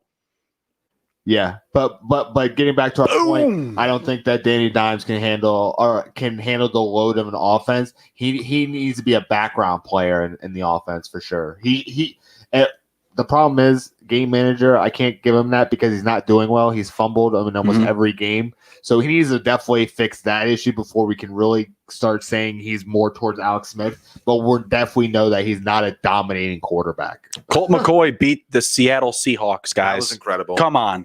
Like Giants fans, I'm not a Giants fan, but I'm calling for Colt McCoy to get back out there. That is shot in the arm. I do think that they, if not with the 10th pick, somewhere in this draft, they're going to draft a quarterback, and it could be the 2nd round pick, one of the Mac Jones from Alabama. Okay, I don't see them drafting a quarterback at number 10. It could be possible, but I don't see them drafting a quarterback at number 10. They could get one from the free agency, trade for one, put a little bit of heat under Danny, and see what he got. But I don't think Danny's going to last.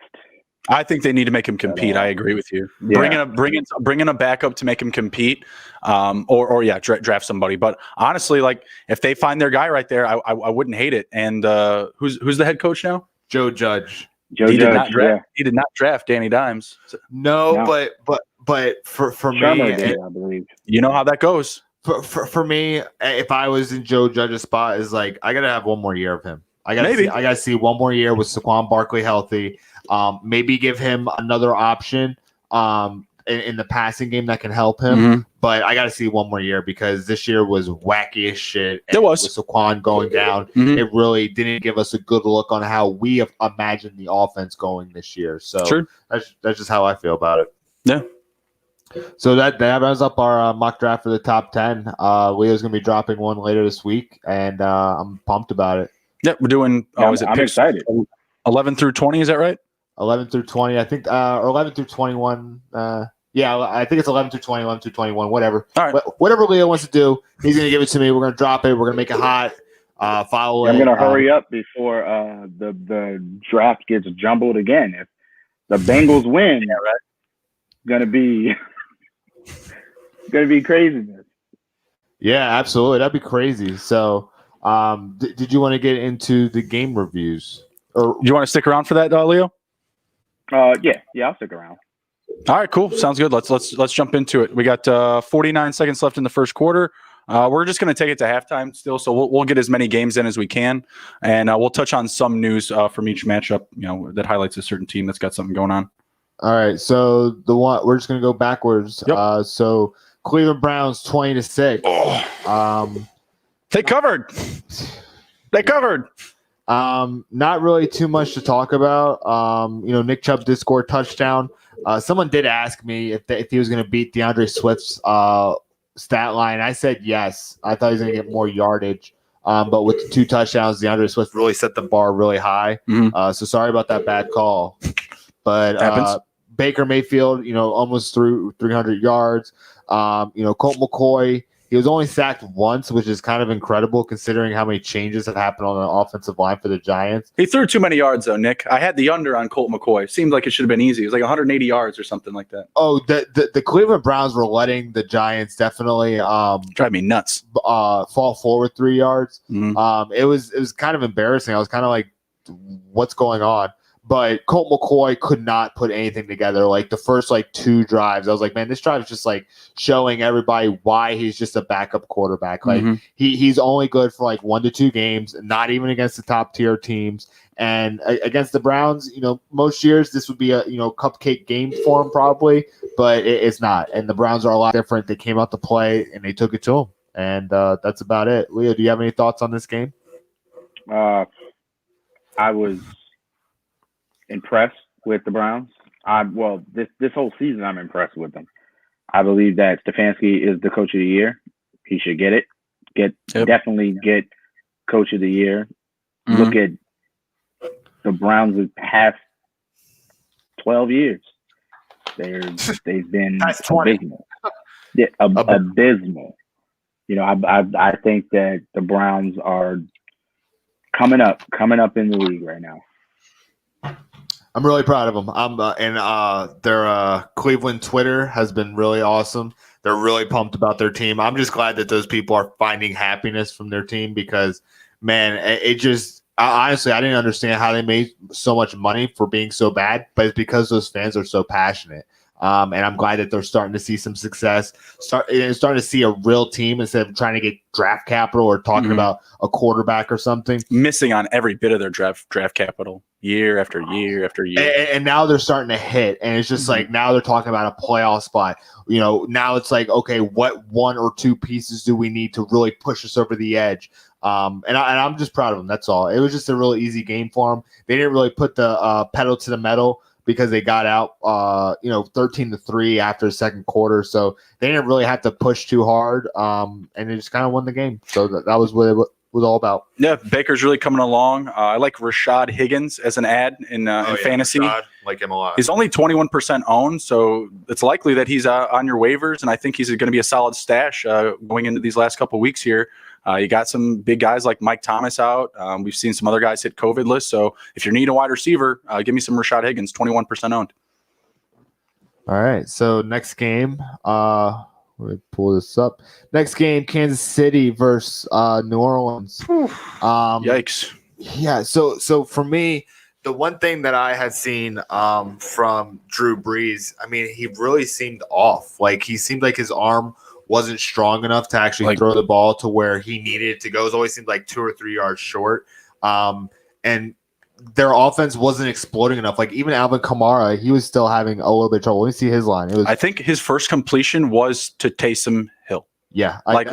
You needed the backup quarterback to help you get a completion. He was what do you start, 0 for 8, 0 for 6? Yeah. It was something awful. First time in his career. Yeah, you could tell that the man had some broken ribs. What are they doing? Why are they letting him play?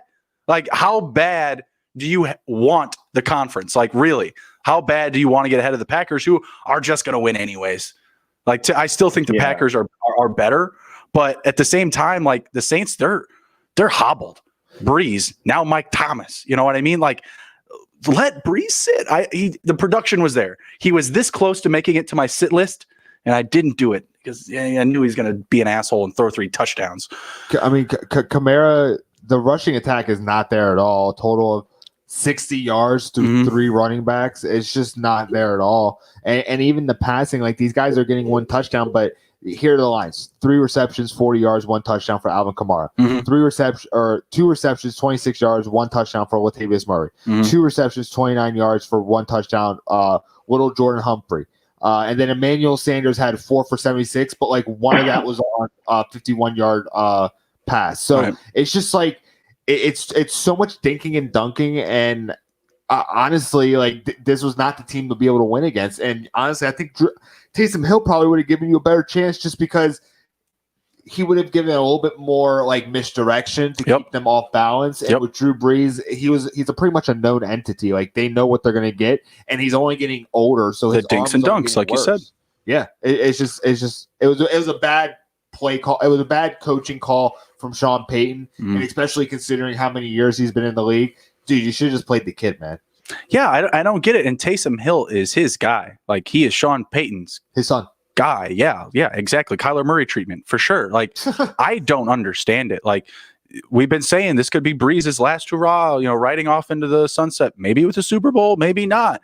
But if it's going to happen, I think it doesn't include him playing any more regular season games. Rest him for the playoffs. Maybe you still get the bye. Maybe you still get it, and then he's got another week of rest. Yeah, I don't understand it. I hate it. I said when he walked in, I was like, Drew Brees, 9 broken ribs, 4 weeks. Why are they playing him? What the hell? I don't get it. Yeah. Any thoughts, Leo? I'm with you guys. Brees, I think it's his last hurrah. I think so. And yeah, he's checked out. He's checked out. Yeah, yeah. So Marquez Galloway, they won't give him a percentage here, but with Thomas out right now, Marquez Galloway. Yeah, I have him. Oh, I thought didn't he record 4 catches or something? I swore he was on IR. Okay, I don't know. Okay, Hey, Leo, just to let you know, we're using Pro Football Reference, and you go to the bottom and it shows all the games, so you can just go through the box score. So it helps like looking at the stats and like talking about it. All right. Oh, okay. Yep, that's what I'm using right now. So that's how I'm going through the games. I'm just going backwards. So we got Philadelphia and Arizona. Man, yeah, he's out. He's out. Yeah, he's out. Yeah, so that's probably why you didn't get a percentage. So Traquan Smith then 9%. He got hurt last night. Anyone that they signed, LaJordan Humphrey, any one of those receivers, Little Jordan Humphrey, back end Saint receivers, write it on the board.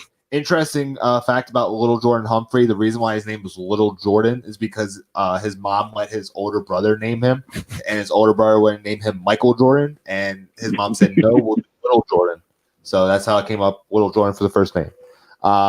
Anyway, so the Cardinals beat the Eagles, but it wasn't without a fight. Jalen Hurts threw 3 touchdowns, 338 yards. Could you expect a game like that from Wentz this year? Oh, and then he also had a rushing touchdown for 63 yards. Like, it's just a very different offense, a very different look from them. I did see that my boy DeAndre Hopkins got a touch. Wait. Yeah, he did get a touchdown. He got a touchdown. He had a big game. So I'm still in the lead for that. What do you guys think? I mean, I think Jalen Hurts moving forward is the guy. They shouldn't try and go back to Wentz. They should try and move him, if anything, and go from there. Yeah, I agree. Go ahead, Lou. I totally agree. Jalen Hurts is the guy. He's the guy. Try to move on from Wentz, trade him. If you have to keep him, keep him. So you find someone that wants him, but I would trade him. And earlier, like we said, the Jets are right there with all the money. They got to move on from him. And no, I think you're right. You don't see the stat line from Wentz with this lineup right now. And I just think the team is behind the Eagles, like you said earlier, Nick. I don't understand it. Hurts is looking good. I was not betting on this to happen. Like I was not betting on him to elevate the play of the team, but it's working. Like I saw like a meme mocking Wentz, like, hey, where's the playbook like this for me? It's like, dude, it's different weapons. It's like you're a different player than him, so obviously things are going to be a little bit different. And I think there is something to note about the team just being more behind Hurts. Maybe they just see him as the future. I mean, it's not like Wentz won them a Super Bowl. The guys that are still there that have it, maybe they just see something that we don't. For the Cardinals, This is, the Cardinals just being the Cardinals, right? Typical game. Very typical for them. I was not impressed with Kenyon Drake. He had a pretty poor performance, I thought. Could have done better. Chase Edmonds had a touchdown. Did see that. So that was solid. Edmonds questionable coming into that game. So definitely someone you want to continue to look at. Kenyon Drake has been really good, by the way. Like, people should not dismiss his play as like, oh, I should not start him next week or anything like that. Coming into that game, he had scored a touchdown, I believe, in 4 consecutive games. So he may have been a tough bench for people this week, but I think you should still feel comfortable going forward with him despite the bad spot up against the Eagles. You guys want to hear some crazy stat lines? So we're talking about how Wentz not getting these same stat lines with this group of guys. This group of guys, I mean, Zach Ertz, you would expect him to have the most targets, which honestly isn't true. He has. Yeah, I still would have said Goddard, though. Goddard has the most by 1, but Zach Ertz only had 2 receptions for 69 yards. Alshon Jeffrey had 2 for 63. The next one was Rieger, 8 targets for 5 receptions, 49 yards. Quez Watkins, 4 for 3 for 40 and 1. Dallas Goedert, 8 for 4 for 39.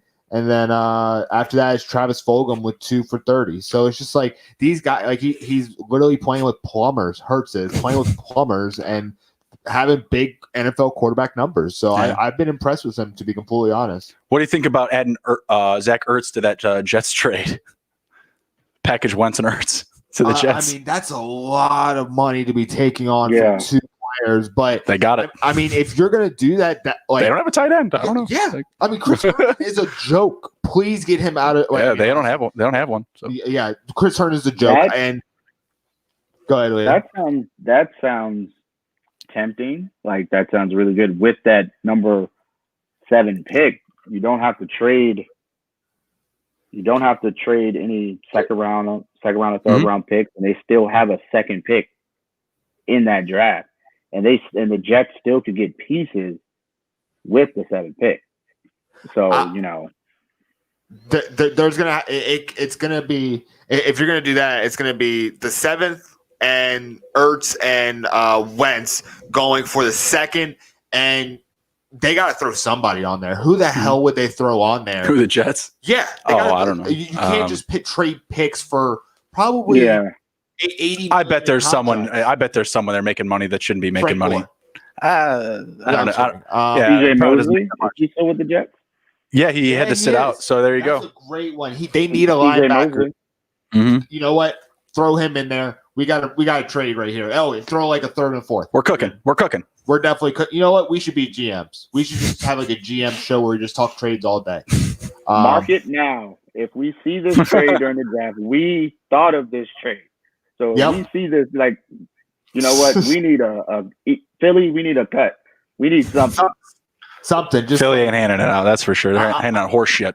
I'll take like a $20,000 stipend. No big deal. Why do the Steelers want to be bad? Can we talk about that for a second? Yeah, like, what is going on? Why don't the Steelers want to play football anymore? What happened? Like, the Bengals defense looks great. 4th and 1. I think that people are forgetting that they haven't had a rest break since week 4. Yeah, and they're on 3 losses. And they are on fumes. And man, I've been saying, like, you run off 11 and you lose 1. No big deal. It's usually a reset game. You run off 2. Oh shit. There's kind of an issue because you didn't get reset after that 1 loss. 3, man, at this point you might as well pack it in because you got 0 momentum going into the playoffs. Yeah. And now you're basically risking home field advantage in that bye. So you might just lose yourself into he got stopped and still kept running. Well, sometimes people do that. Yeah, got to sell it at the end of the day, right? But they're about to lose themselves the week bye because how can you lose? I mean, how many games is left? This is 14, so they got 3 more games. Yeah, three more games left. Yeah. 3 more games before they reach playoffs, and they were going to get a bye. Now they're probably not going to get a bye if they keep losing like this. It's going to be real bad for the Steelers. Yeah, in the playoffs, they could see Henry. They could see Tyreek Hill. So No, they could see a lot of folks. Shameless plug here to my prop picks tonight. So far, Ben Roethlisberger killing it for me on the under. Oh, my God. Ryan Finley also killing it for me on the under. Juju Smith-Schuster, he has 2 catches. Oh, is that Ebron? I don't know who just got hurt. He has 2 catches. The number's at 6.5, so not a bad spot. Tyler Boyd out of the game, no catches, has to be less than 4. So right now, Deontay Johnson is the only guy holding me up. No receiving yards, but if he goes off for a big second half, I'm going to be sitting pretty. That's a $10 bet that goes to 200, and I just need Deontay Johnson. That's going to be it. We'll see.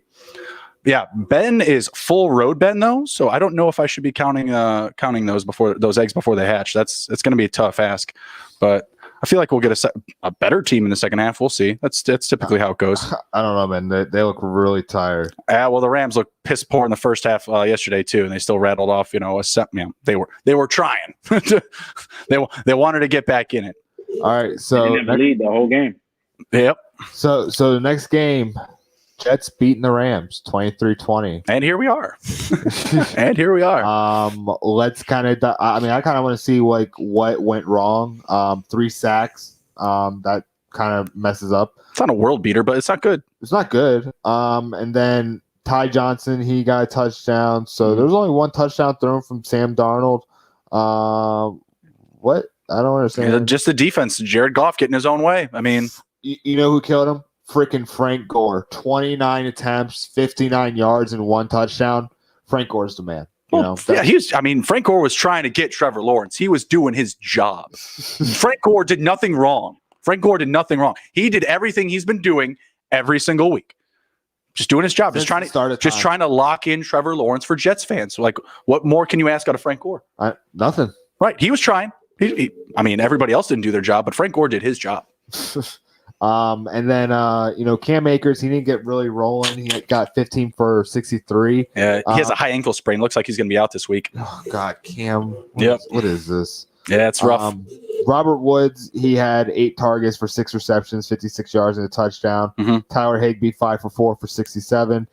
Cooper Kupp, he didn't really get rolling though. It was 5 for 5 for 39. Not great for Cooper Kupp though. Really, I think this game was more about how the Jets screwed up. Or not, the Rams screwed up, and the Jets just kind of were there to take advantage. I don't even know how they scored. Like, let me see. So 1 touchdown pass to Ty Johnson, and then field goal, Mm-hmm. rushing touchdown by Frank Gore, field goal, and that was it. So 1, 2, 3 field goals and 2 touchdowns, and that was it. How many turnovers did the Rams have in total? The Rams had no fumbles, only 1 interception. So, I mean, the Rams defense kind of did their jobs. The Rams offense just didn't take advantage of the opportunities that they were given. I mean, they were kicking field goals. That's what. Oh yeah, absolutely. If you were asking me, I'd be telling you to start Jared Goff all day. I mean, like it's the Jets at the end of the day, right? I mean, we saw what Derek Carr did to him, and he was having a very slow first half of that game. So yeah, I mean, I don't get it. The Jets got in their own way. They moved themselves out of the first pick. The Rams, I mean, they pretty much get in their own way. They lose the division now. Seattle's ahead in the division. They're playing Seattle pretty much for the division this week. Mm-hmm. You know what I mean? They have the tiebreaker on them so far. So if they beat them again, it's all but theirs, right? Even if if Seattle wins next week and they lose, it'll be tied and the Rams will have it. So it's a game for the division this week, and they're going to need to bounce back. I'm looking for big games out of now Cooper Kupp and Robert Woods this week because they're playing Seattle, right? Yeah. Secondary is going to be shit. Cam Akers, I just announced to you guys, is going to be out. He's got a high ankle sprain. The runners and Darrell Henderson and Malcolm Brown haven't been there, so it's all or nothing this week for the Rams. I mean, as far as locking up the division goes, they're going to the playoffs. Yeah. So, wait, you got any thoughts, Leo? No. I don't know if you guys saw my tweet yesterday where I said Sean McVay, after giving up Sundays with his wife, only to lose to the Jets, and it's Andy from The Office kicking the trash can saying, "I'm going to lose my freaking mind."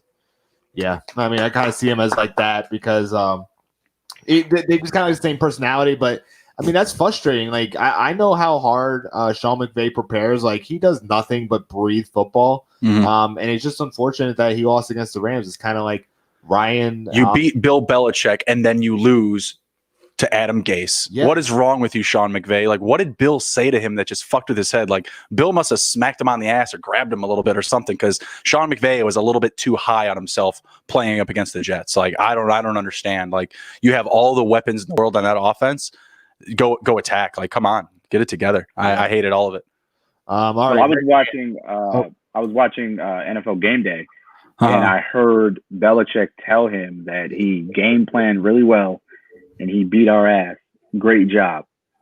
And maybe that's too much went to his head, and he's like, oh, I'm great now. What Bill said to me. He said I could practically suck his penis. He said what? No, he just said good game. He said if I ever got fired, I could join his squad. I'm pretty pumped right now. Yeah. All right. So that would be crazy. Tampa Bay beat Atlanta. So Atlanta was up, I believe, like 27-7 or something like that, and they came back and won.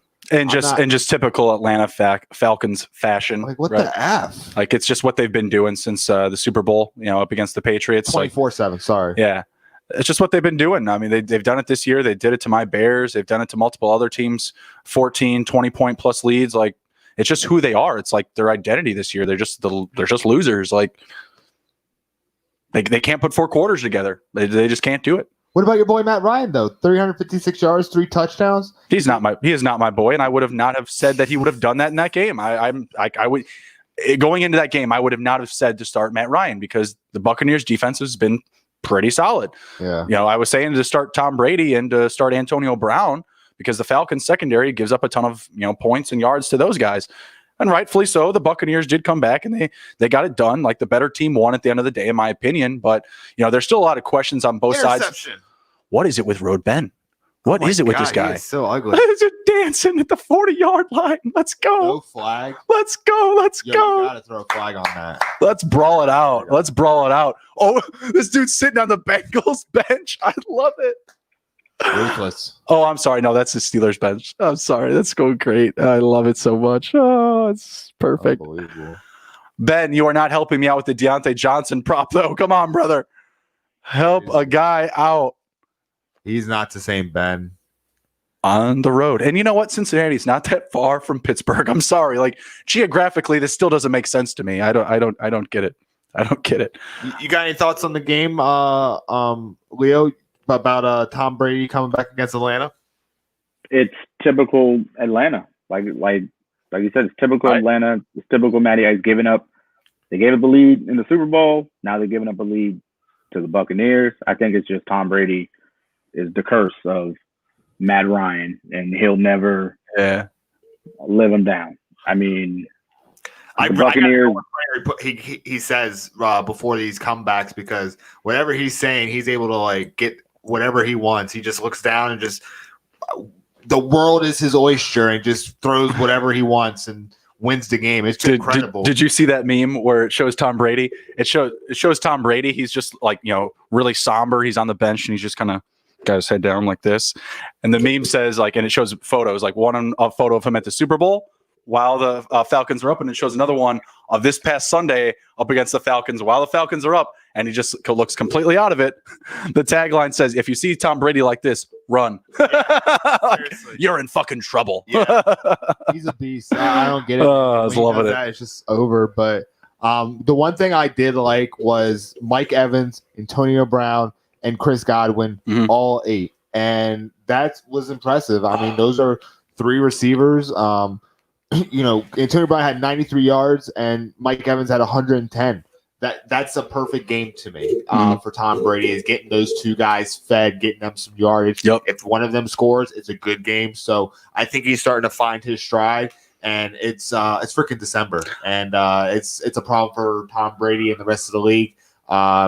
Tom Brady just comes in ready to be raring into the playoffs. Yeah, I think it's really important that they unlock Antonio Brown for the playoffs, and that's why I put him on my start list this week, is because they have a desperate need to develop the deep ball, completions beyond 15, 20 yards, and Antonio Brown is the key to unlock that, quest or whatever, to unlock that problem. Like, Godwin and Evans, they're good, they're great, they're talented, but with Antonio Brown firing on all cylinders and being able to add that, third elite level to the receiver room, like it's just going to put them in really good contentions come playoff time. So they had to get him going. Happy to see that they did. Yeah. All right. Next game. So next game, we're going to go over Houston and Bernard to the end zone. Oh my gosh. The Bengals not only covering, they're covering the minus 14.5. Wow. What an upset. By the way, if you put a dollar holler on the Bengals, 700 buckaroos coming back your way. Wow. Or sorry, 100. Jeez. That's crazy. Plus 700 on the money line if you're on the Bengals tonight. Wow. This game is so awful right now. Is that Bryce? No, that's Driscoll. Poor Driscoll. Oh, man. Shout out to Driscoll, though. He was on fire this weekend. He was sending me the winners. I need Deontay Johnson. That one, though? No, not the crazy one on Thursday. Man. Sorry, Driscoll. I was rooting for you, brother. Yeah, that was when Carr got hurt. So Carr ruined everything. Remember? Shit. Yeah. But yeah, this game is not great for the props and for betting alike. So sorry, y'all. I did say the Bengals will cover. I didn't say they would do it on their own on the minus side. Yeah. Ouch. Jeez. Ouch. All right. So next game, Indianapolis beat Houston 27-20.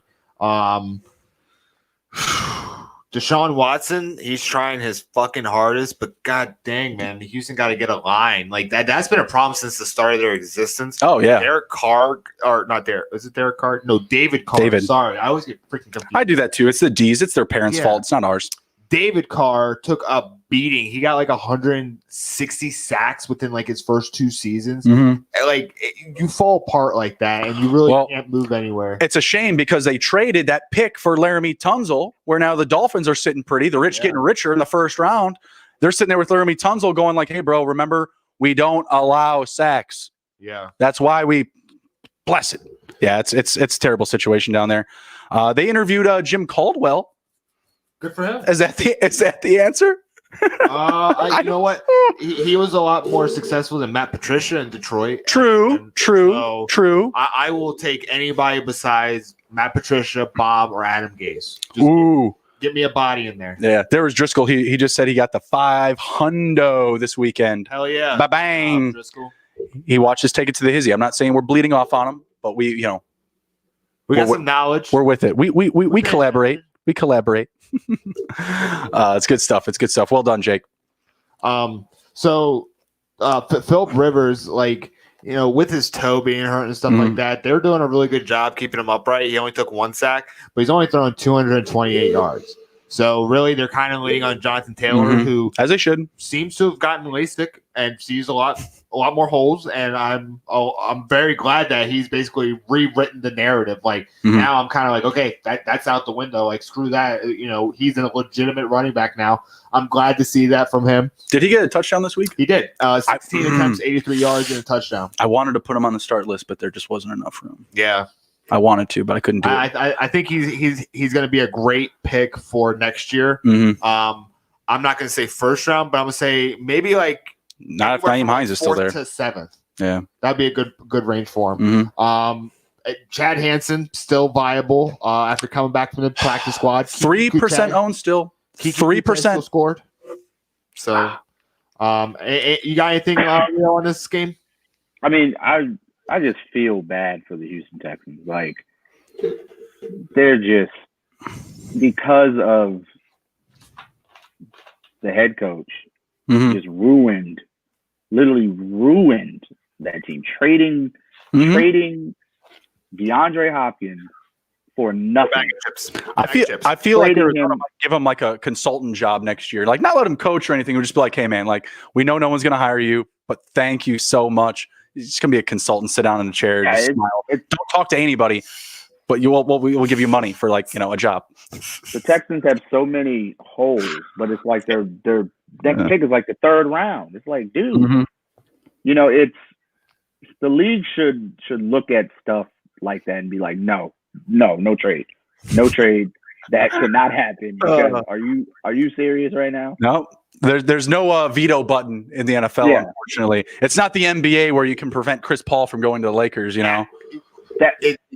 That's crazy because, someone actually spoke to me about that. I was like, why was Chris Paul's trade rejected? And I was like, well, honestly, if you think about it, it set a precedent for the NBA. Mhm. You cannot build super teams from trading. There is no possibility of collusion in that sense. Mhm. But with them being free agents, you absolutely can build. There's no way that the NBA will allow a team to trade for 3 superstars in a single season before the trade deadline. Right. No way.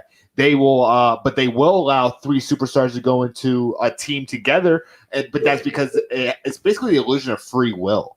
And with them rejecting Chris Paul, I'm not even sure if it was Adam Silver who did it. Who was the guy before him? David Stern. David Stern did it. Yeah, it was Stern.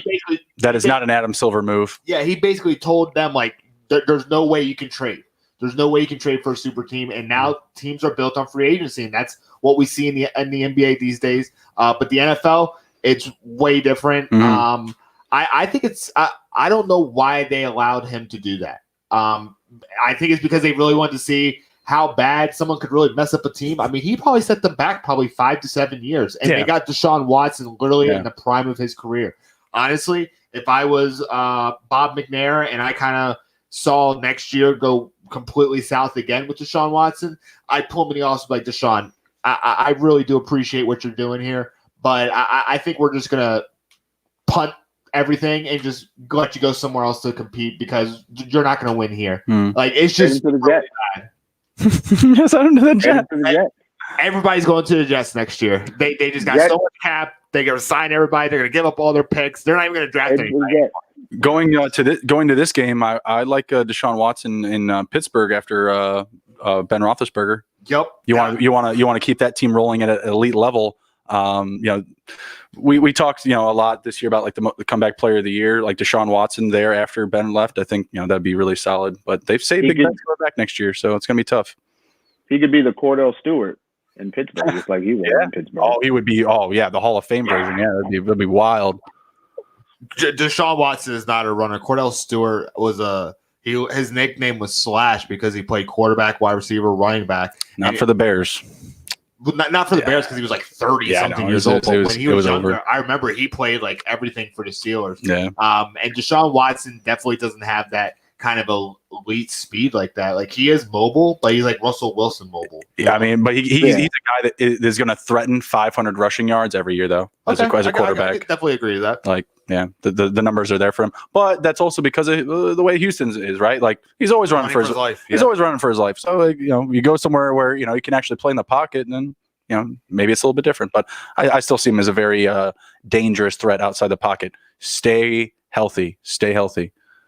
Oof. Deontay Johnson's got a couple of catches for me here before the half. They heard what we were talking about them drafting. They're like, nah, screw y'all. I like that. We're going to play hard. Yeah, I like it. Trying to knock Juju's head off. The next game is San Francisco and Dallas. Dallas playing their way out of a top 5 pick.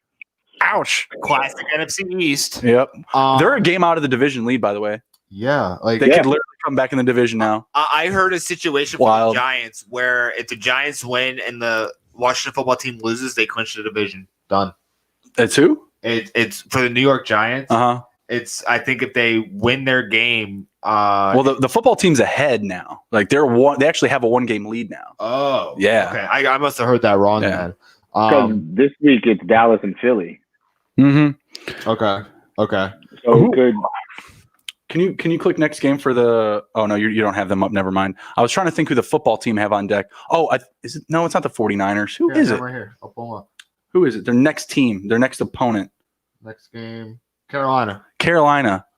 What do you lose? I think that's a losable game. I mean, it's Dwayne Haskins, right? Like, I need to know who the quarterback is. Like, if you tell me Alex Smith in there, and Smith I trust. What was he doing after the game, Justin? What happened? Oh my God.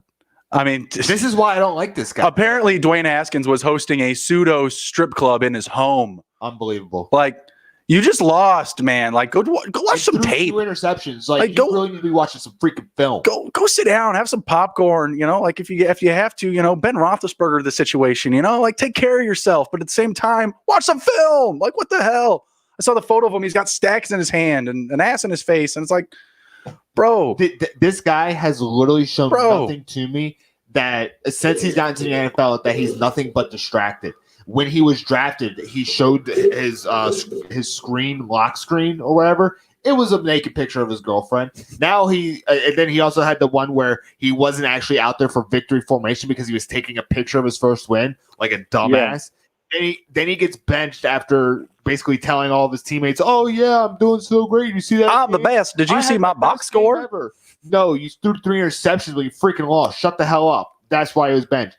Now he came back because literally his backup broke his leg, and the guy after him is still a viable solution because he can play and he's cleared medically. Yeah, that's great. And now after a loss, after throwing 2 interceptions, he's in a freaking.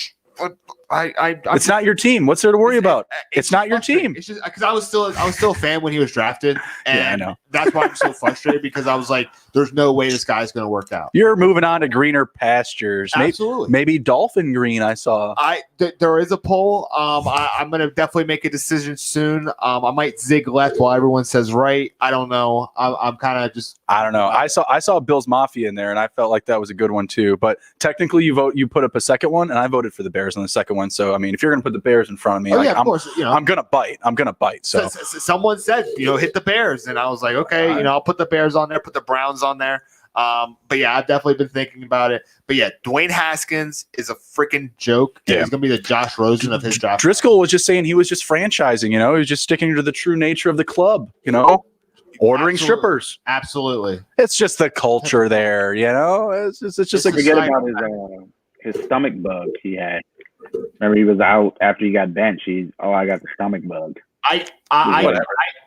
You see the same stomach bug when someone's mean to your kids, right? I don't get it there. I mean, I want to see Alex Smith in the lineup up against the Panthers. This was a winnable game up against Seattle. We don't need to necessarily jump right to it here, but 5 points, Seattle Seahawks. Like, come on. Like, that's an Alex Smith win right there. I don't care what anybody says. J.D. McKissick and Logan Thomas, got it done. Did it for everybody in DFS and fantasy, but Alex Smith, he just brings a different presence to the huddle, the locker room. Like, people I feel like believe in the team when he's on the field. That's what I think has been the biggest difference maker. This team can still go 8-8. They're 6-8 right now. I'm only hyping them up because I win a little bit of money if they win the division. So that excites me. It riles me up. So, I'm pulling for Alex Smith to get back in the lineup. They will not win if Haskins is in there up against the Panthers. I will not call it. No way. Will not call it. Definitely will not win. We kind of covered 2 games there.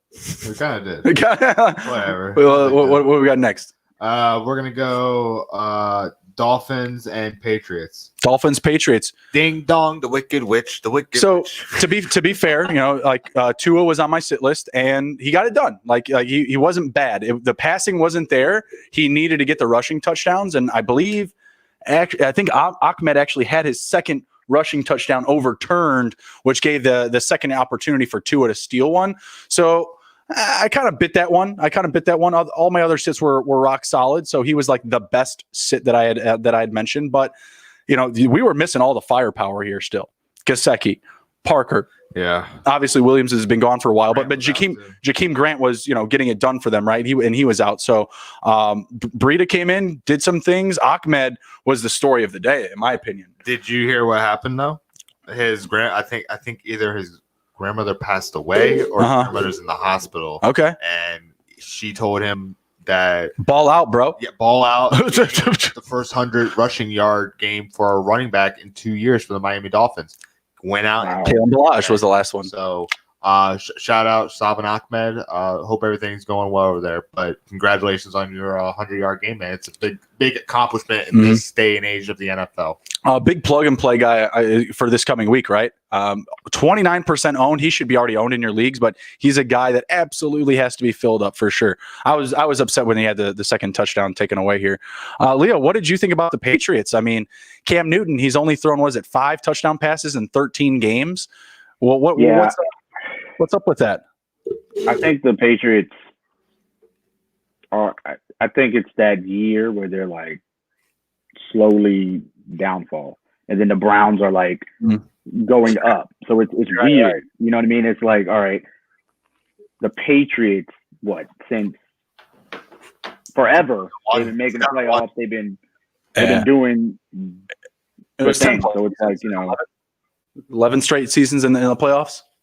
Yeah, I mean, It was every bad team, so every team goes through it. It's like, Mhm. all right, we go through it, but we would never think the Patriots were like, oh, Cam is gonna plug in, he's gonna be okay, he's gonna be good, but I had Cam as a top 12 quarterback this year, so yeah, I expect it much better. Yeah, and it's just, I don't know, like maybe next year they'll be better. You know what I mean? They'll get a quarterback. Defense. They'll get help on defense.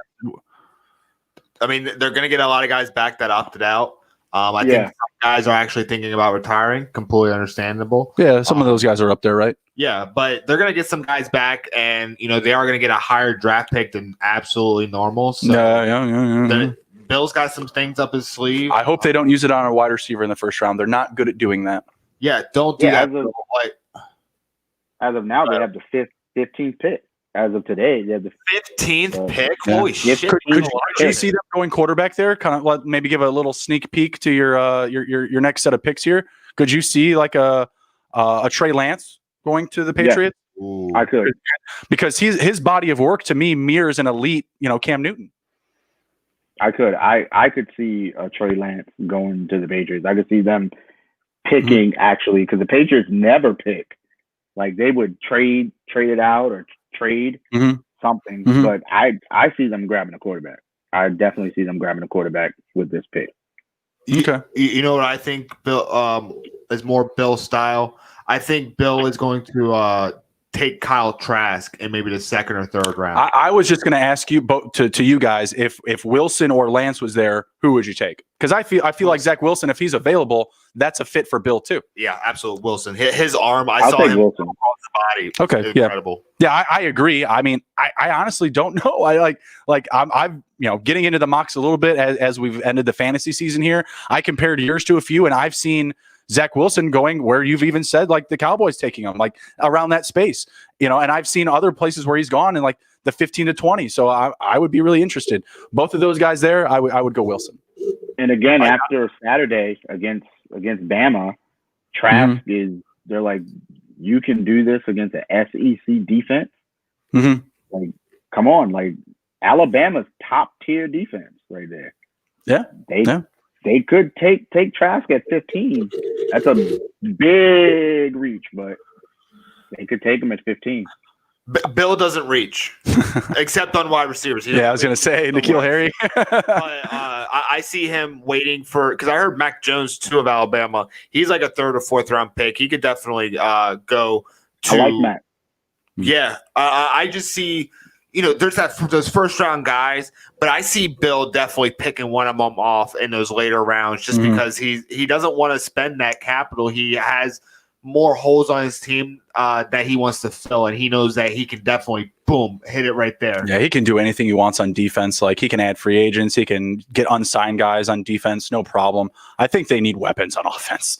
Like they need something. And to me, I'm at this year started with the quarterback position. Like, yeah. That was the lowest graded position I saw on offense. Period. We saw Rex Burkhead go off for huge games. James White be productive at times, right? Damon Harris productive at times. One of like the most efficient runners, like in a given time this year. I think he had like a 6-week stretch where he was like the top efficient runner by Pro Football Focus or something like that, right? Jacoby Myers flashes, N'Keal Harry flashes, Julian Edelman. He had a 179 receiving yard game with Cam Newton randomly. Then he got hurt, but he broke his record, like his personal record for receiving yards in a game. It was wild. So there's flashes in the offensive line, just home run. Like the offensive line was great all year. Cam just can't decide which direction to run. He's had a couple of fourth downs that were crucial that he's blown. Like he's the lowest graded player on offense. I say get him out of there. I think that Trey Lance or Wilson at 15 would be solid. Those are guys that could easily compete with Cam and win the job day one or whatever week one. I don't see Cam coming back to New York. New England. Yeah. I think that this was an experiment for Bill. Yeah. Because it was a way different style of offense than you normally see in New England, because Tom's definitely not mobile. You know that. Right. But I think the experiment's over. He doesn't want to do that. And I see Zach Wilson or another drop back quarterback that is more viable for him. Right. We got to the half here. I don't know if you guys want to keep covering some of these games here, but Driscoll was asking us what we thought about the Dolphins' chances in the playoffs potentially here. Maybe we'll just close out the show with that. Yeah, we'll do that. I'm gonna say depending on who they get, I'm gonna say they possibly win one game. I like that. I am very happy to see that they have done very well considering how many injuries they've had. But Tua has not shown me, like, statistically that he's the dude yet. Like, Herbert has shown me, like, dude, he can make that pass. He can make your team vertical. He gives another aspect to the team. Honestly, Tua is just, like, kind of holding the offense back. And there's not much help there, but he's got to bring more to it, instead of waiting for everything to come to him. He's got to take the offense to them. So I see them winning one game because their defense is really good. They have Xavier Howard. But other than that, if they win 2 games or go to like the championship round, I'd be ultra surprised. I could see the Dolphins defense winning them one game in the playoffs. I think that the competition is very thick in the AFC. One of these teams that, doesn't get the bye potentially, I mean, they're going to be sitting in good position, but the Dolphins have to close it out too. The Bills have that division locked up, but, let's say they get, like the Steelers or, what if they get like the Browns in the first game? Like that would be a really good game. That would hurt. It would hurt, but that would be a good game. The Dolphins defense could beat the Browns. Like they have a good defense. That would be an exciting game to see. So I think they could win one game, but I don't think they have the wherewithal to win the AFC Championship. I don't agree with that whatsoever. The teams that are up there, the Bills, the Steelers, the Chiefs, they're not on that level. They're just not yet. The defense is there. The offense to me is not. And we saw some of these guys get dinged up recently, with Gesicki, Parker, obviously Williams isn't there.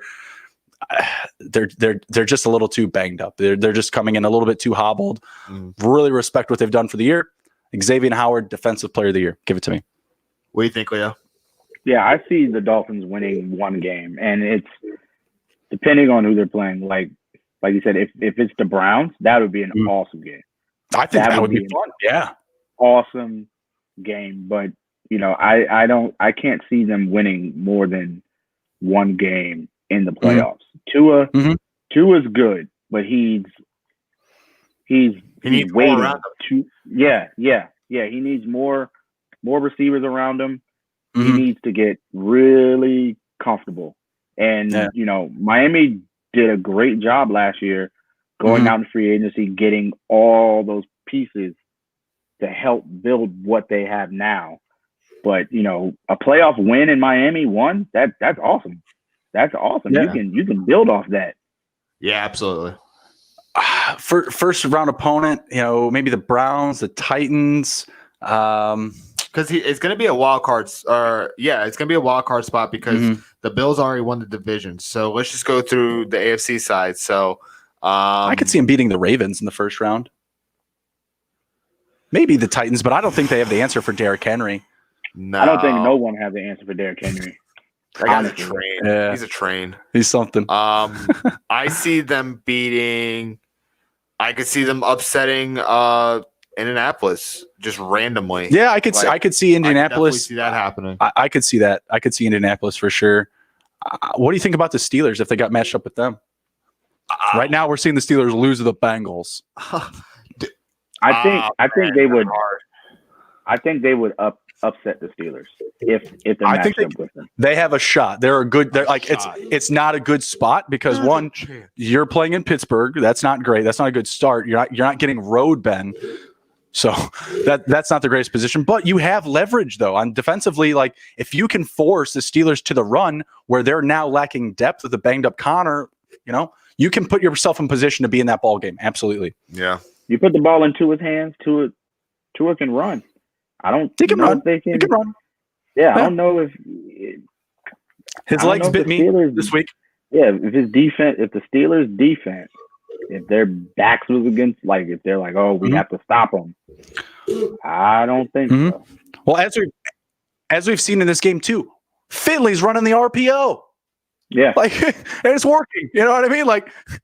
the Steelers weren't ready for that tape. That's for sure. Ryan Finley running the RPO, breaking out runs left and right. Like kind of like Peyton Manning for the bootleg. yeah. That shit. That was so funny. Oh my God. Like, what the hell?